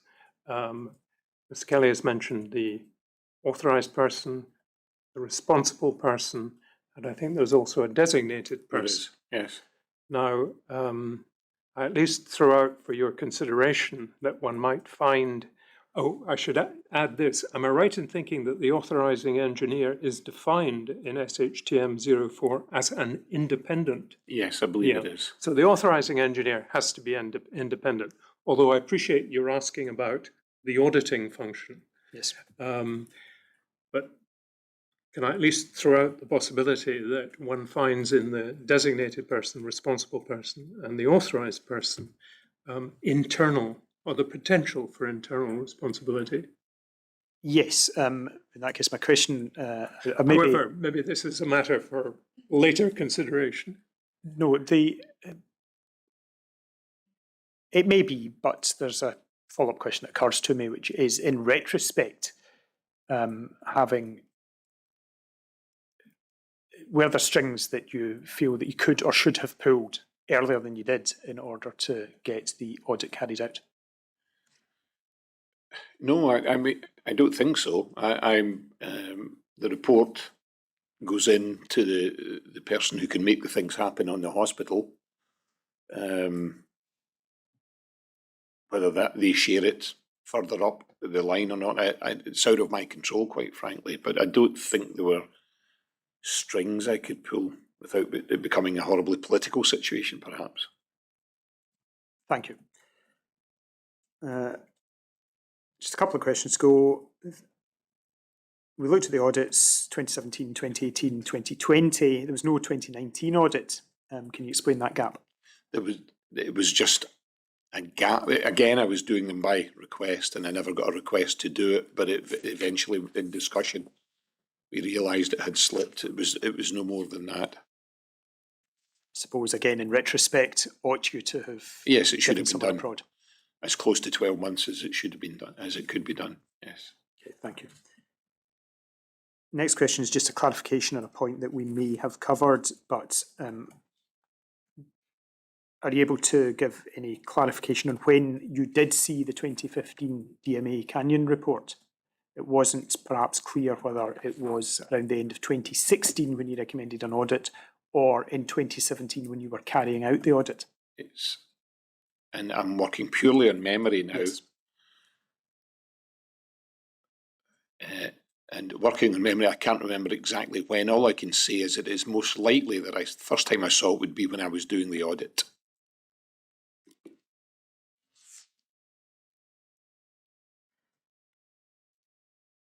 And the last question that I have is a specific one on a specific issue of the TAPs.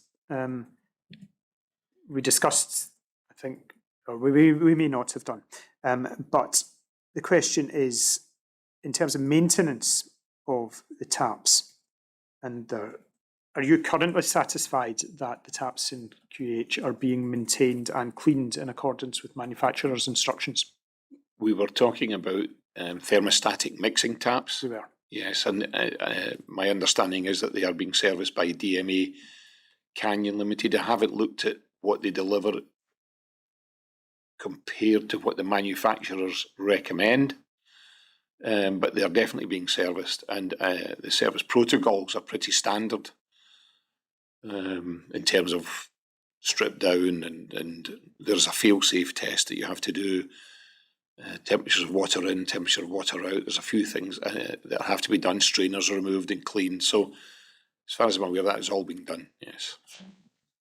And just for completeness, if that's in relation to those specific types of taps, are there other types of taps that you are aware of whether they're being maintained according to manufacturers' instructions? The thermostatic control is mostly delivered through thermostatically controlled taps. The Queen Elizabeth.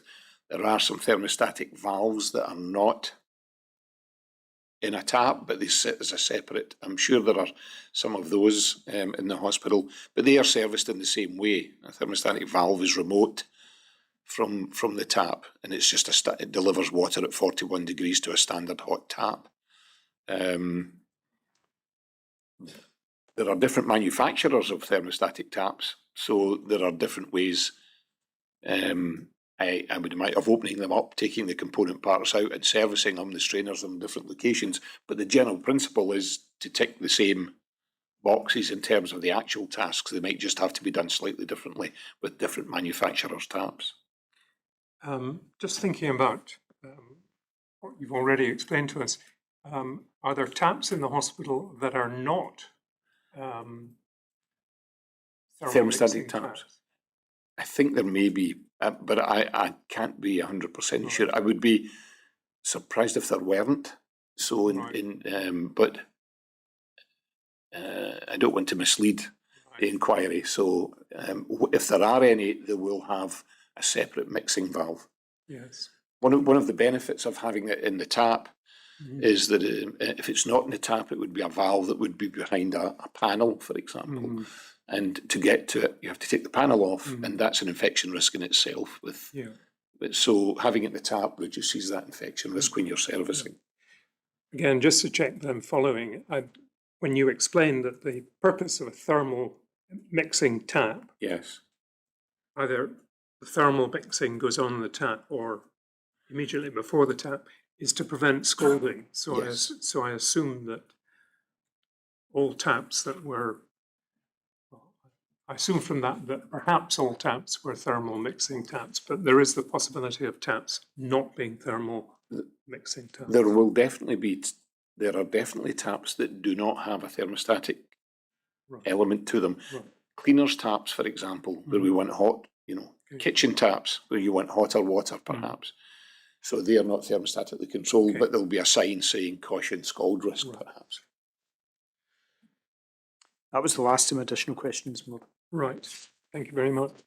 Just really one point of detail arising out of Ms. McKeever's questions. As I understand it, or if I have understood your evidence, you were appointed as an authorising engineer, initially at least, in respect of the whole health board. Of the board, yes. Right. Okay. The reason I sort of press this, or because I'm interested, the reason I press it is this. I think as I read SHTM 0401, it seems to envisage an authorising engineer for a healthcare facility. Is that your understanding? All the appointments I have in Scotland are for the boards. And I think once you're appointed by the board, you're available to be used in any and all, if necessary, of the board's facilities. I've never seen it that, I've never had it that way in my mind. You're making me think about it now, but I've always seen it as a board appointment. Right. And I think that was the same for most the ventilation, the medical gas, the other ones. I mean, I can see that if you're a board-wide appointment, that might mean you are the authorised engineer for the board and every healthcare facility. I get calls for technical support from guys. You're the AE. Can you help me with this? It's. Okay. Mr. Kelly, thank you very much. Thank you for coming. Thank you for sitting with us a bit longer than you probably expected. And thank you very much for all the preparatory work that has gone behind your evidence. You're now free to go. Thank you very much.